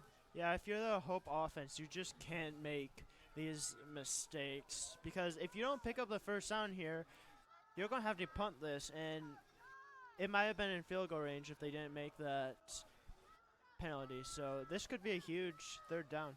So it is 3rd and 9, ball on the 37-yard line. Oppel in the gun, 2 receivers set each side. Oppel looking, steps up in the pocket, throws across the middle of the field. It is caught for the first down. It is Caccini who moves the chains. Sometimes penalties work out in your favor, and that's one of those times that Hope took advantage of a very bad mistake in a penalty on an illegal motion, but Mason Apple just makes a big play for a first down when without the penalty it would have been a 4th down. So it'll be 1st and 10, ball on the 23-yard line. The Dutchman offense rolling. Oppel takes a snap, gives to Mellon, tries to find room to work, and he's brought down about the line of scrimmage. No gain. It'll be 2nd and 10. And then going back to that first down conversion, we talk about the receivers and the quarterbacks getting all the attention, but a heck of a job by that O-line, allowing Oppel to sit back in the pocket, go through his progressions, and find Caccini on the curl route for the first down. Yeah, there's been a lot of great pass protection today, but honestly both teams have done pretty well.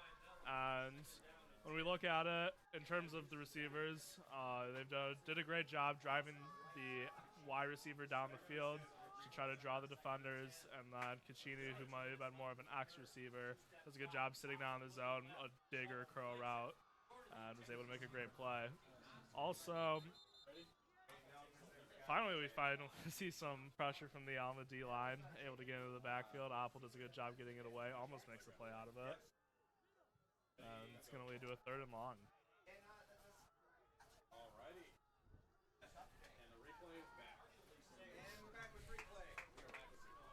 So it is 3rd and 10, ball on the 23-yard line. Looking for signals from the sideline.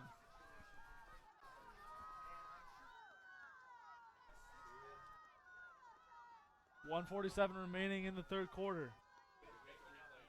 Big 3rd down play. Apple takes a snap, looking flush to his right, throws it to Mellon, immediately dropped, ball on the ground, and Mellon is shaken up. Great defensive play by the Scots. That was Colton Powell making his presence felt, buzzing down and making the big hit. Alma was definitely ready for that play. Powell just delivers a crushing blow on Mellon. They were also able to get in the backfield quick, so as we saw in the last conversion, Hope was able to have a little more time, drive the ball down the field, and there was just no time for that. Excuse me, that was Michael Holiday, the junior, making the play.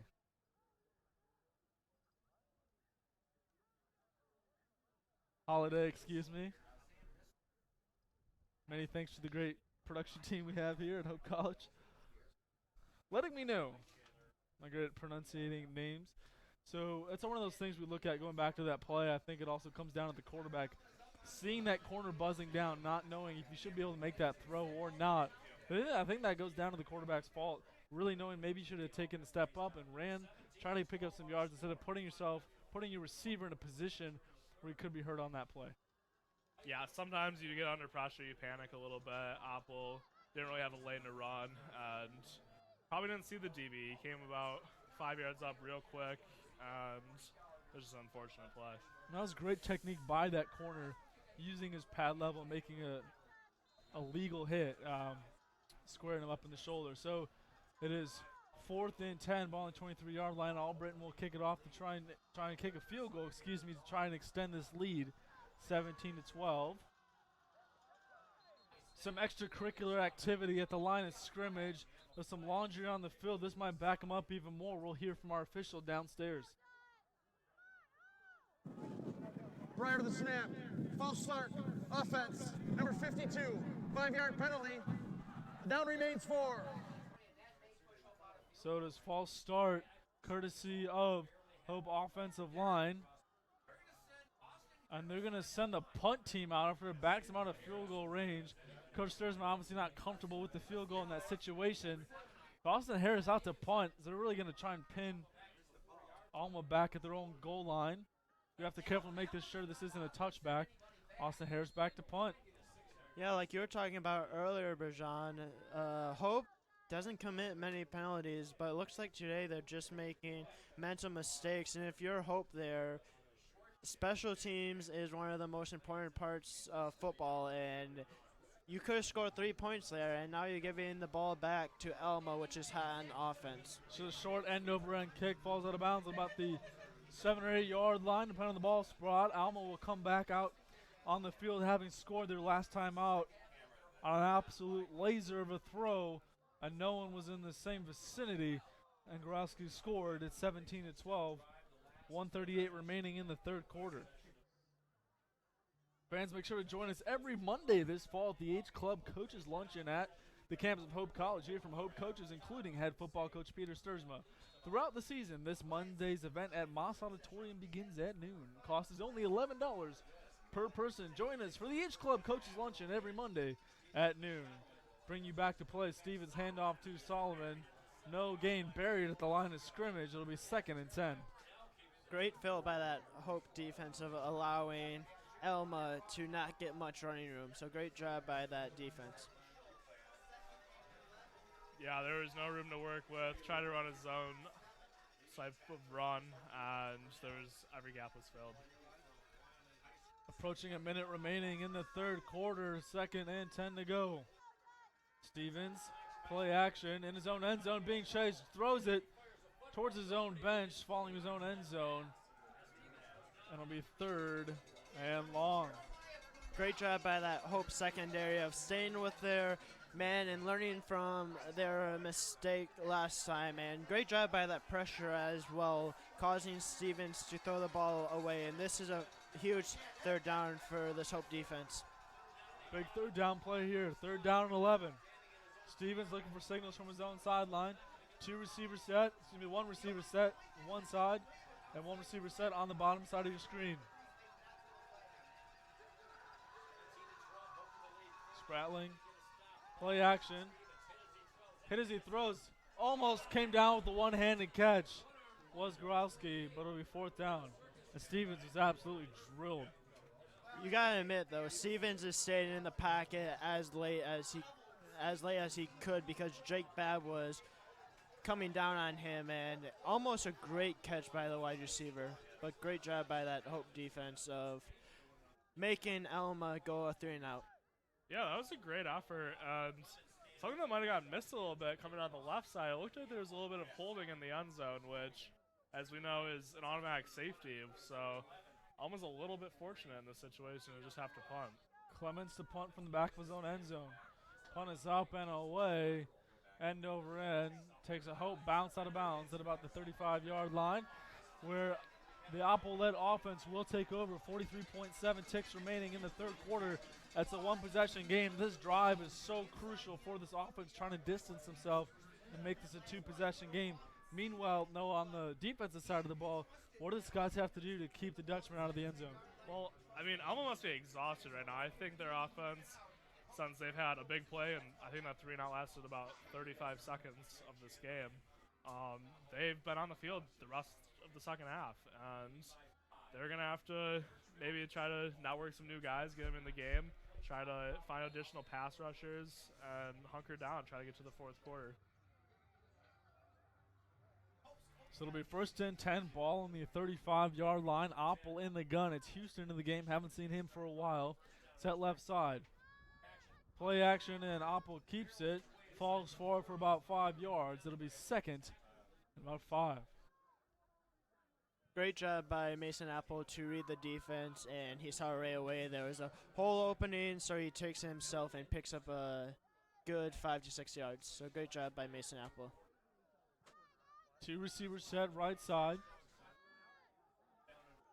Opple in the gun. Again on the option play, and it's Mellon who's tripped up at about the 35-yard line, the 25-yard line. And it'll be 3rd and short. So that'll take us to the end of the 3rd quarter, 17-12. It's a 1-possession game. We'll take a break, see you on the other side.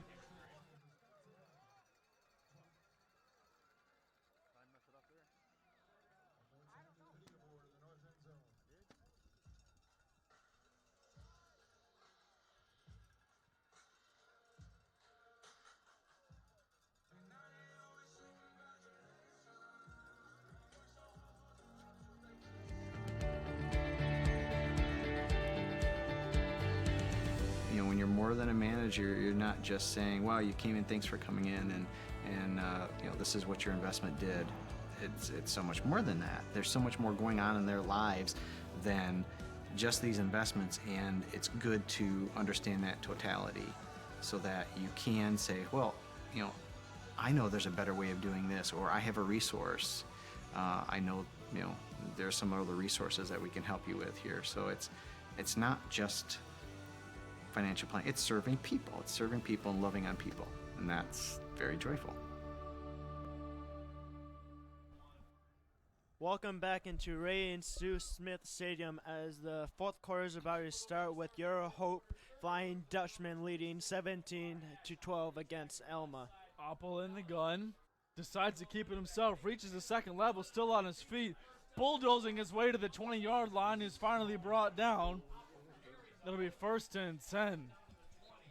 Great job by Mason Apple. It seems like he's taking over this game and just wanted to keep the ball in his hands, and he's just rumbling and tumbling down the field. Yeah, we've discussed it a lot this game. You can't ankle tackle this guy.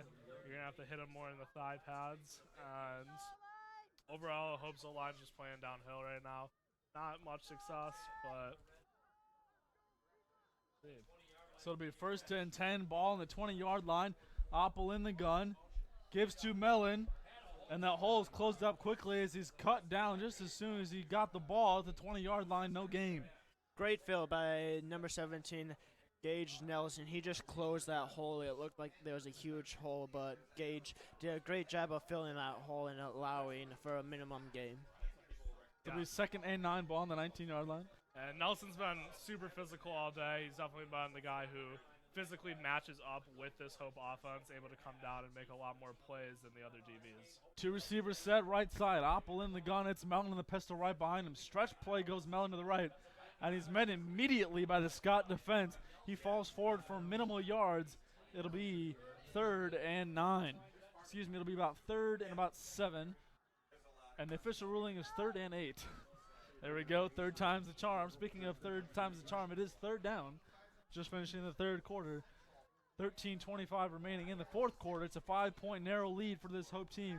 Really not been in this position this season, only up 5 going into the fourth quarter. This is a team throughout the first 6 weeks of the season who had averaged about 52 points a game.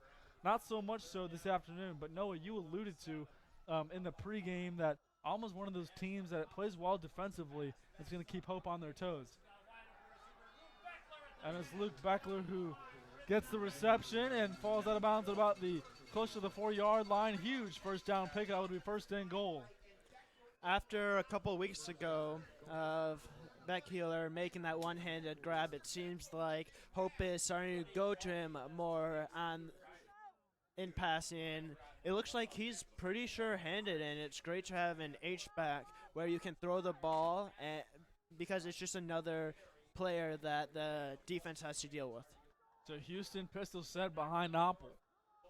Bunch formation set right, 12:25 remaining in the fourth quarter.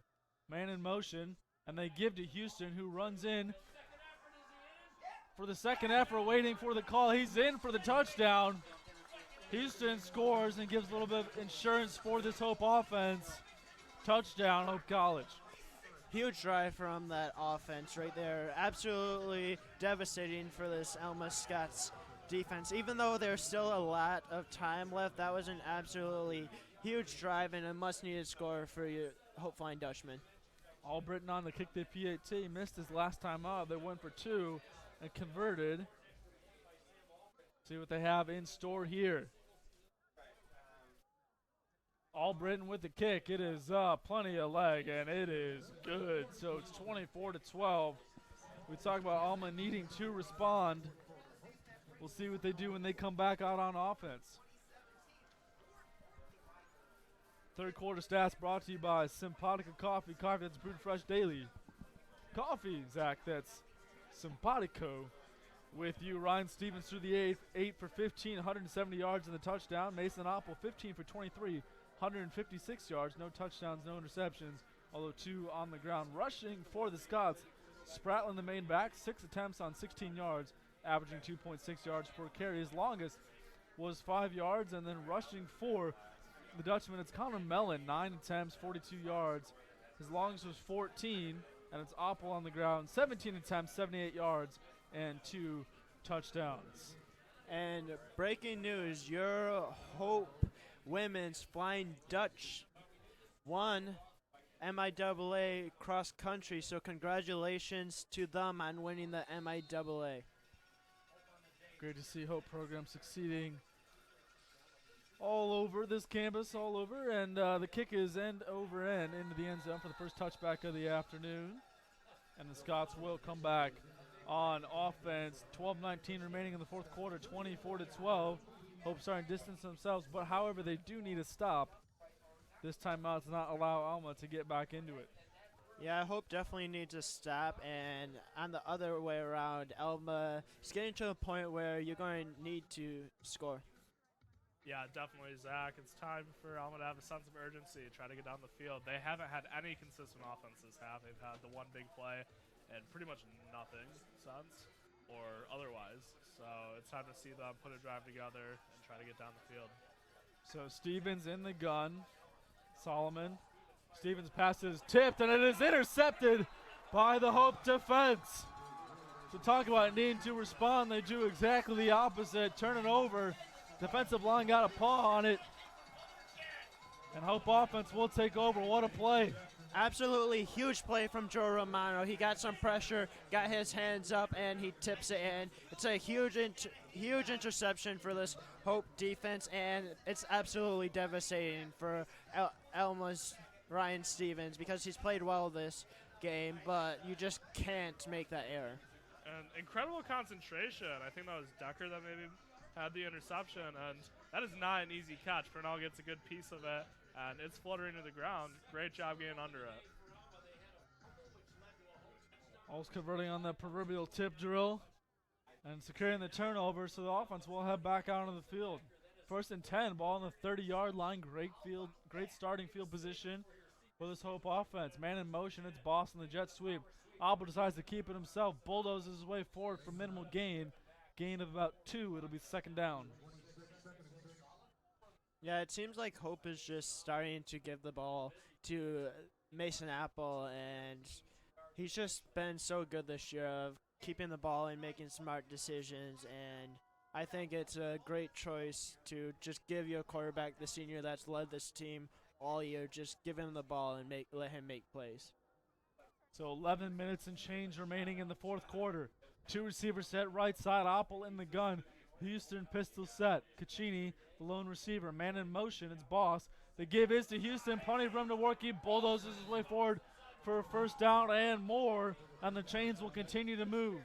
You can see this Hope offensive line starting to open bigger and bigger holes, and I think it's partially because Hope is starting to dominate on the offensive line, but I think it's also Alma's just extremely exhausted. That defense has not gotten much rest whatsoever, and I think it's a combination of both of those of why you can see bigger and bigger holes from this Hope offensive lineman.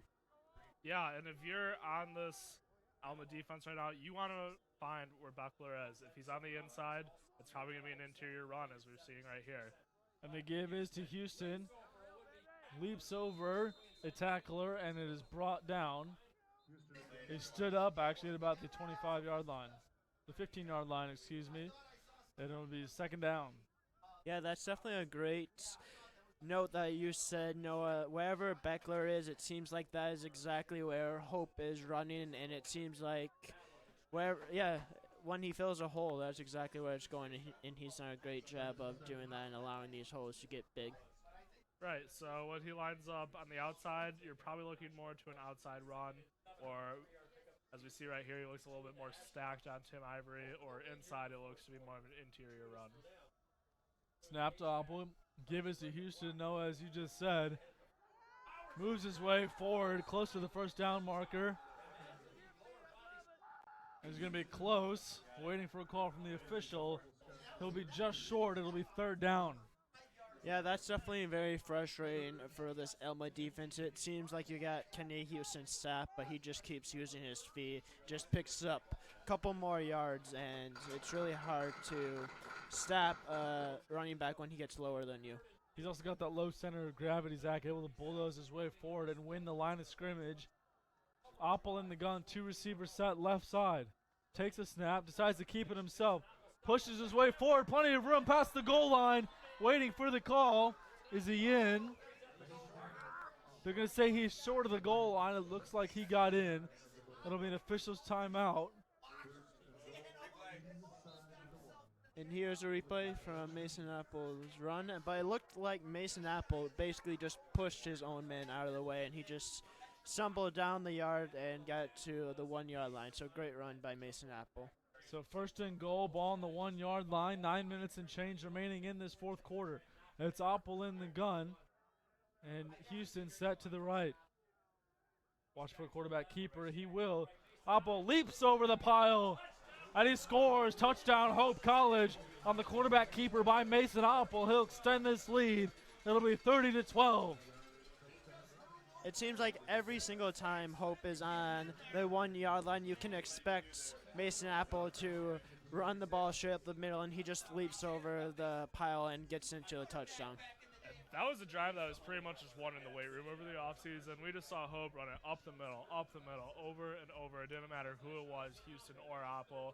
O-line did a great job going downhill, just driving them into the end zone.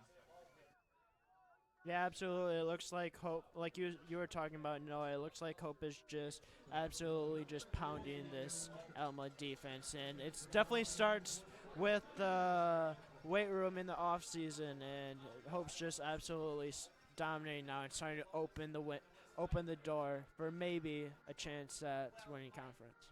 So 31-12, the Hope lead. 8:50 remaining in the fourth quarter. Fans, make your plans to be with us.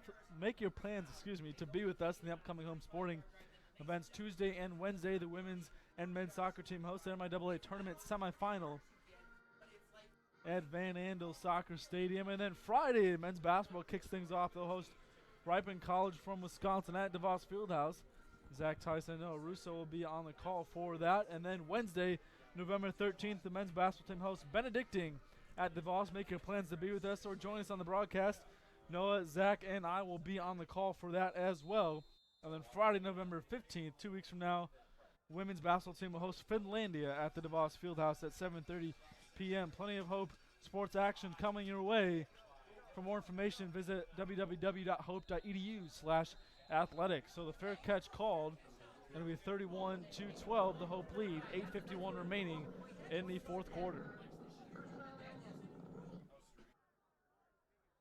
Yeah, you don't see many fair catch called, and that's a new rule in college football, is you can do a fair catch and get it out like it's like a touchback. So you don't see many of those called. Yeah, the point of that is to prevent some of the collisions on kick returns, and overall it's just helped a lot, just getting the ball at the 25. So Stevens looking for him to work, rolls to his left, throws, finds Gorowski, who's immediately met and brought down. Tackled by Chandler Brown, the junior corner from Woodstock, Georgia. That was a good motion by the offense. That's something we haven't seen today. A little crossing route with a little comeback at the end of the route. He's able to get open. Stevens in the gun. Play action, looking for him to work. Throws deep down the sideline, almost caught, but it's incomplete. And that's intended for number 5, Chase Hinkle. Out of bounds. It'll be second down. Great job by that defense, though, of staying with their man, allowing the man not to get open. And they've done a very good job on coverage, other than the one miscommunication that allowed Alma that big play touchdown. But other than that, this secondary has been pretty good today. Stevens in the gun, rolls left, looking, and is immediately drilled in the backfield, but finds his man. It's Hinkle, falls forward for the first down. Flag on the play. Stevens took a hit to the head. Can't do that. Take a look at the replay here. We'll wait for a call from our official. Personal foul, roughing the passer, defense, number 8, hit to the quarterback's head. 15-yard penalty added to the end of the run, automatic first down. So a significant gain of yardage. It's roughing the passer, hit to the head and neck area. Simply, you can't do that these days. Maybe in the old days, rough and tumble football, the 80s and 90s, but you can't do that anymore. So the flag was thrown, and Alma will walk their way down about the 32-yard line. Significant chunk of change picked up there by the Alma offense. Stevens in the gun, Spratling to his left. To his right, excuse me. Stevens will roll right, floats it down the sideline and out of play. It'll be second down. About 8 minutes remaining, 31-12. It looks like Alma is starting to go more to letting Stevens get outside, which they were very successful in the first half, but Stevens is just taking shot after shot. But he's staying in the pocket, or staying composed and throwing these balls, which is part of the reason why Alma has been able to drive down this field. Stevens in the gun, Sprouting to his left, picks up a coming blocker, throws downfield, and it is caught at the 10-yard line. What a catch by the tight end. That's Schaefer, my goodness, making 2 big catches today and keeps this drive alive. Here's a replay of that great catch. Yeah, that was a great effort by Schaefer, a former high school basketball player. And he was able to just box him out and make a play on the ball. Absolute great. Like you said, Noah, great play. And it seems like every time Noah goes up for that catch, he always beats his defenders. And he's just a great overall player. And if you're Alma, you need a quick response. And Alma's been driving very quickly. Stevens throws towards the goal line. It is caught by Hinkle at the 1 yard line. Great concentration in traffic. Makes the catch. It'll be first and goal. Stevens is just staying in the pocket. And it's impressive just to stay in the pocket because he's getting absolutely destroyed right now. Like every single throw he's getting hit, but he's just done a great job of. Ball's loose, fumble on the ground. There's an immediate flag. And we'll get a call from our official downstairs. Take a look at the replay here. Stevens was getting ready to take the snap. Looked like he wasn't ready for it. He fell right back on it. We'll see if call from our official.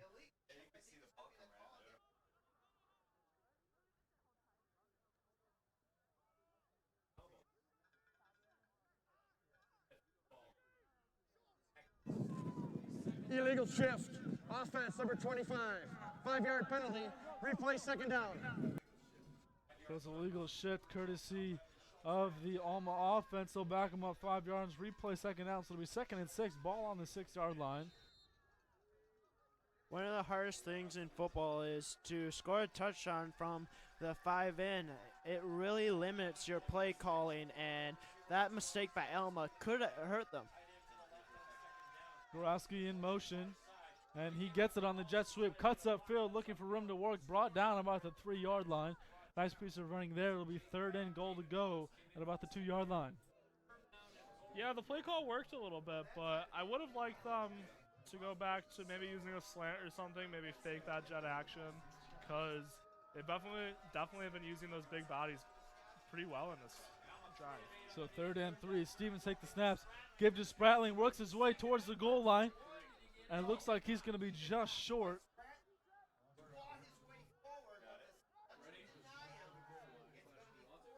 It's a great effort by Spratling, but just seems he's just half a yard short. It'll be 4th and goal to go. And they'll bring in Solomon, the tailback. Waiting for calls from the official. Big play here for both sides. Yeah, absolutely. This could ultimately be the game if Hope stops them. And if Hope stops them, we have to go back to that big penalty on the first down with a fumble. So big play by Alma here. 4th and 1, ball on the 1-yard line. Stevens, the give to Solomon, waltzes his way into the end zone for the Alma touchdown. 31-17. And that was a great run.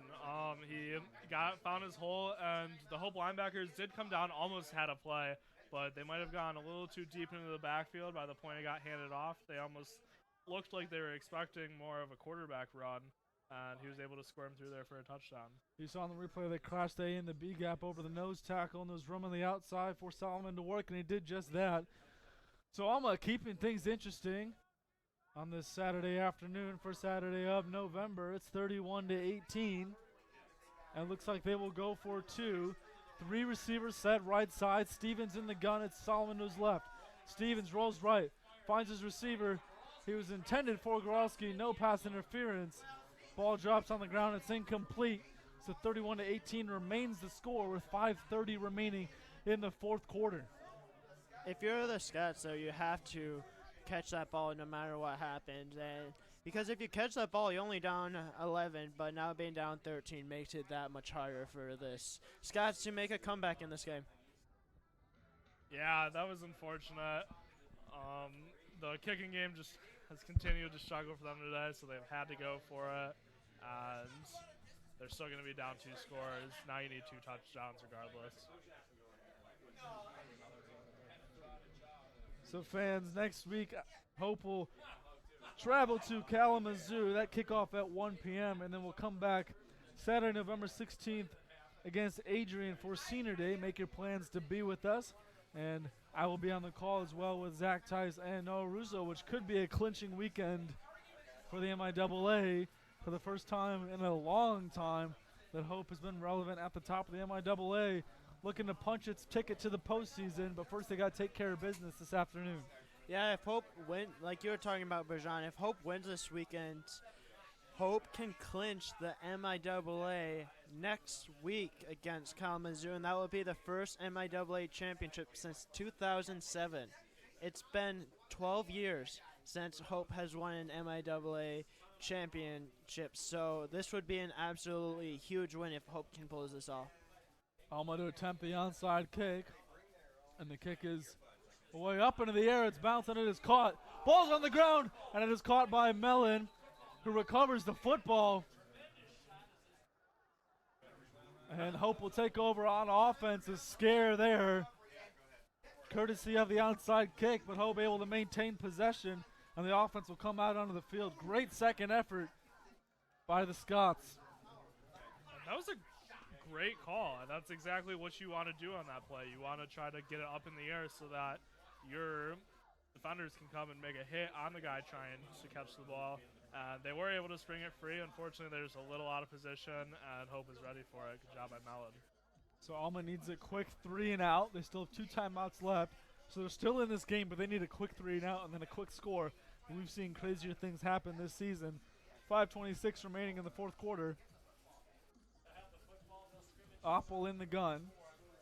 2 receivers set right side. Houston in the backfield, man in motion. It's Boss. The give is to Houston, dancing, looking his way for some yards. Falls down about midfield. It's a gain of about 5. It'll be second down. Good pickup there from Hope, picking up a good 5 or 6 yards to make it a lot more manageable for a second and manageable. And even if you don't pick up a yard, it's still at least third and manageable. So it was 2nd and 4 to goal. Ball at midfield. Oppel looking for signals from the sideline. Houston remains in the game. It's 2 receivers set right side, bunch formation. Lone receiver at the bottom of your screen. Man in motion, it's Boss. Off the jet sweep, Oppel decides to keep it himself. Barrels ahead close to the first down marker. And it looks like they'll give it to him. It'll be a first down Dutchman. A key first down picked up by this offense as the clock continues to roll. At this point, you're just wondering, when is Alma going to call their 2 timeouts? Because we have 4:30 left to go in this game, and you're going to have to get a sap to at least give your team a chance. Yeah, and right now, Hope has definitely entered their 4-minute offense. When you're in your 4-minute offense, you want to just run the clock down, try to get the game done as soon as possible. And they just keep grinding downhill, and it seems they're in a little more of a spread formation. Man in motion, it's Boss. Oppel, handoff goes Houston, gets to the second level, makes a man miss, continues to barrel his way down the field, and is brought down close to the 30-yard line. First down, Dutchman. I absolutely love the formation from Hope. You're in a more spread formation, but that forces Alma to go out and have its linebackers more outside, which allows the run inside to be dangerous. And Kennedy Houston just shows why he's a great running back and why if you give him any space, he can't hurt you. So it'll be 1st and 10, ball on the 30-yard line, 2 receivers set right side. Oppel in the gun, Houston pistol set behind. Caccini, bottom side of your screen, the lone receiver. Oppel gives it to Houston, falls ahead for minimal yards. For no gain, it'll be second down. That was a good job by the outside linebacker of the Alma defense. I think it was number 34. Able to kind of hide the run blitz that he was running and able to sneak into that gap. And that was the first time we really seen penetration on this drive by the Alma defense. It's starting to get to the point where maybe Alma will have to start using their timeouts with just under 3 minutes left to go. Like, you're going to have to get the ball back, and you're going to have to stop them in. If you don't stop them here, it might be over. 2 receivers set right side. Oppel in the gun, Houston set left. Play action, and Oppel keeps it himself. Quarterback keeper falls forward for about 1 yard. It'll be 3rd and about 8 to go.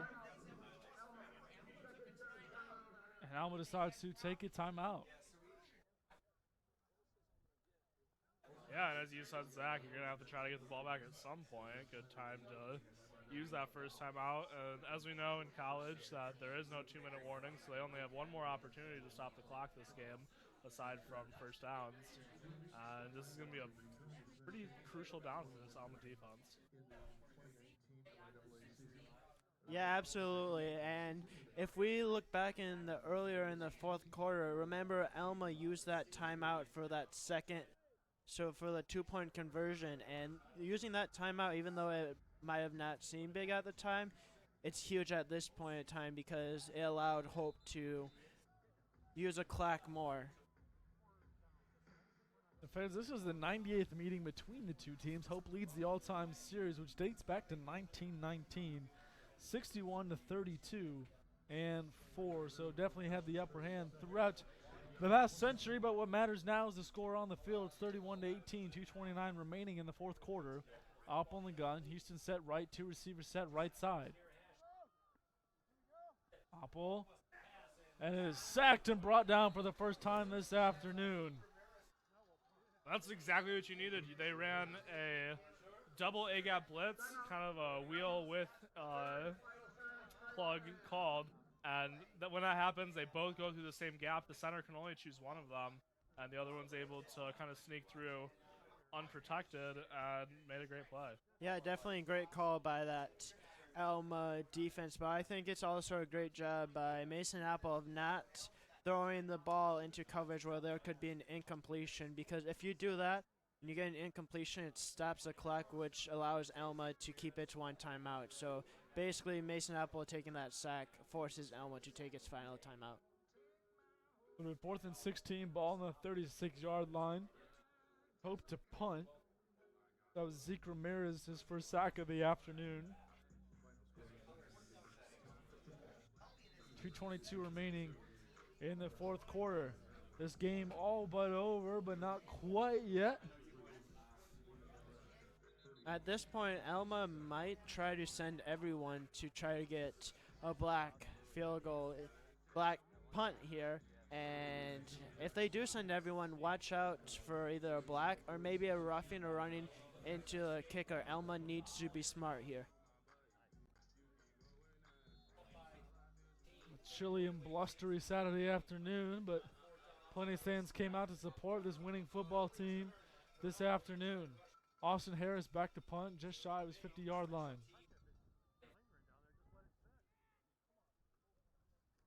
Punt is up and away. Short punt, end over end. Bounces at about the 15-yard line and is picked up at about the 16-yard line. So the Scots will take over on offense. 2:13 remaining. No timeouts left. So they got to get something quick if they want to get in the end zone. It'll be 1st and 10, ball on the 16-yard line. Yeah, great job by the Hope punter right there. It wasn't the most prettiest punt in the world, but the job of that punter right there is just to get the ball off and not allow Alma to block it. And just a great job by the special teams right there to get that punt off.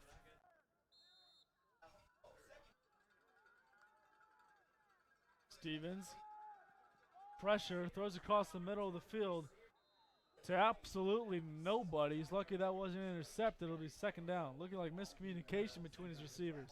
Yeah, there's a little bit of frustration on that play. I think the Alma bench thought that there was a little bit of pass interference, but Stevens threw the ball so far over his intended receiver's head it was uncatchable. Therefore, there couldn't have been a flag. If you're Hope's defense right here, I think you play prevent defense. You keep everything in front of you because you cannot allow Alma to get a huge play. Schaefer catches it in the flat. He's brought down about the 25-yard line. 1:58 remaining. The clock continues to tick. And that was the worst case scenario for the Alma offense. There was a short pass and you couldn't get out of bounds. 31-18, a minute 45 remaining. Stevens in the gun. Spratling set to his left. Stevens looking, throws to the flat again. It's caught. It's Hinkle out of bounds. Close to the first down marker. They will give him the first down, so the chains continue to move. 1:39 remaining. And we're going to see that a lot over this next minute and a half. Attacking the sideline, trying to stop the clock, and especially without any timeouts. So Stevens in the gun. 2 receivers set left side. Stevens rolls to his left, looking, Throws it. Tight coverage by the Hope defense. Incomplete. It'll be second down. Nick Holt, the safety on the coverage. Great coverage by that defense, not allowing anyone to get deep and keeping everyone in front of him, and just great tight coverage by everyone. Second and 10, 134 remaining. 31-18. Stevens in the gun. Takes the snap, drops back looking. Pressure forces him to step up in the pocket, throws, and it's caught. And they're going to say the ball hit the ground. It's incomplete. It'll be third down. Yeah, and the ball did hit the ground, so that was a great play by the Hope defense. And when you look at Stevens, he has had a pretty great game today outside of the one interception, but that time he didn't take any time to go through his reads. There were two receivers on the left side that they were a little bit covered, but I would have liked to see him hold off a little longer and try to make a bigger play. Yeah, and it seems like Alma's dropped a couple of very key catches, and that's just another drop right there that you cannot have. 127 remaining, third and 10.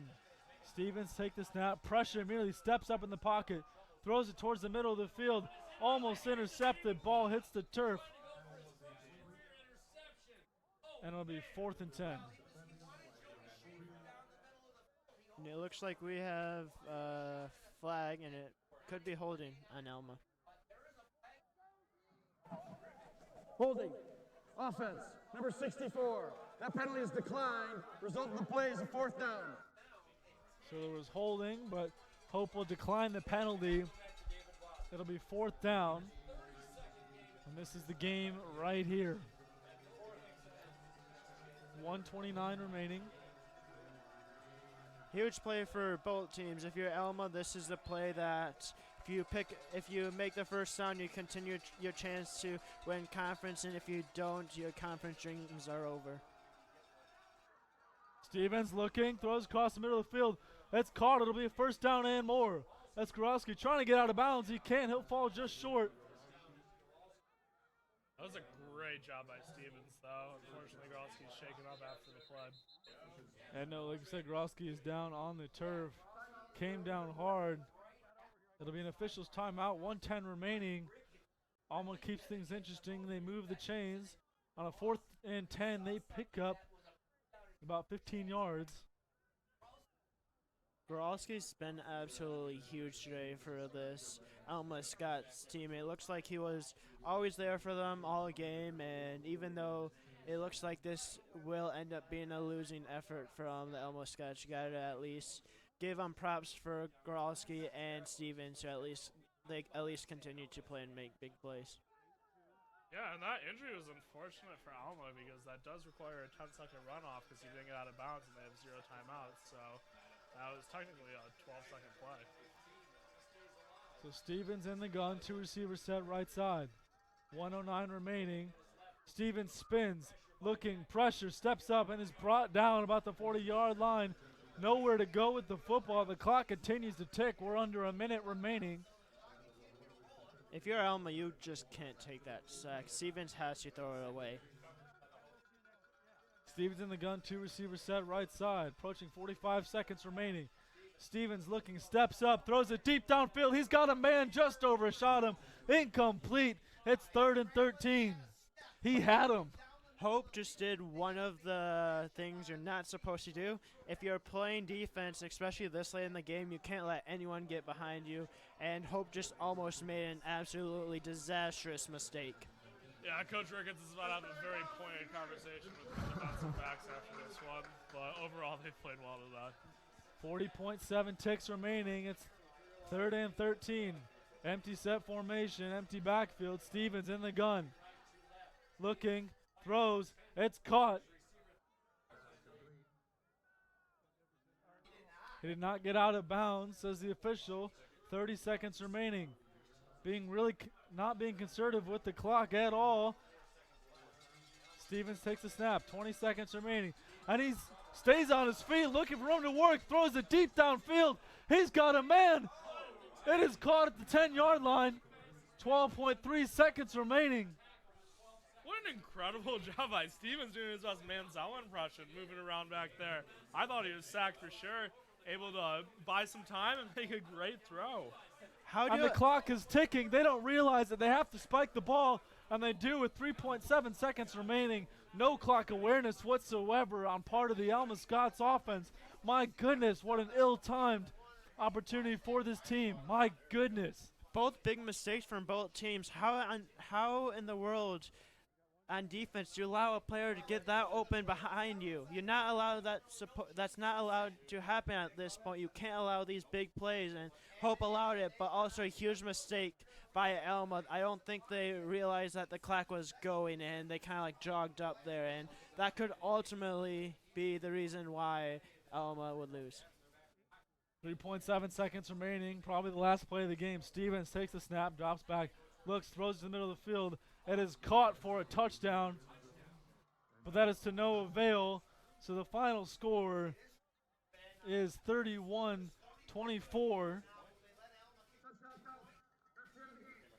So that will be the end of the game, and Hope wins this one 31-24, a little too close to call, but nonetheless, they get the win. They improve to 7-1 overall, undefeated in conference. Meanwhile, Alma drops to 5-3 overall. So Hope gets one step closer to claiming conference. They have to take care of business next week at Kalamazoo to continue that dream so far this season. I'm Rajon Crispin alongside Noah Russo and Zach Tice. Special thanks to everyone involved, TC Core, Alan Babbitt, and our student producer, Matt Roblin, doing a heck of a job, as always, week in and week out. Thanks so much to everyone involved. Sit back, relax, and strap it down and have a wonderful afternoon. Kalamazoo, a 1 o'clock kickoff, and then return to Smith Stadium for a 1 p.m. Eastern Standard Time kickoff on November the 16th, closing out the home season against the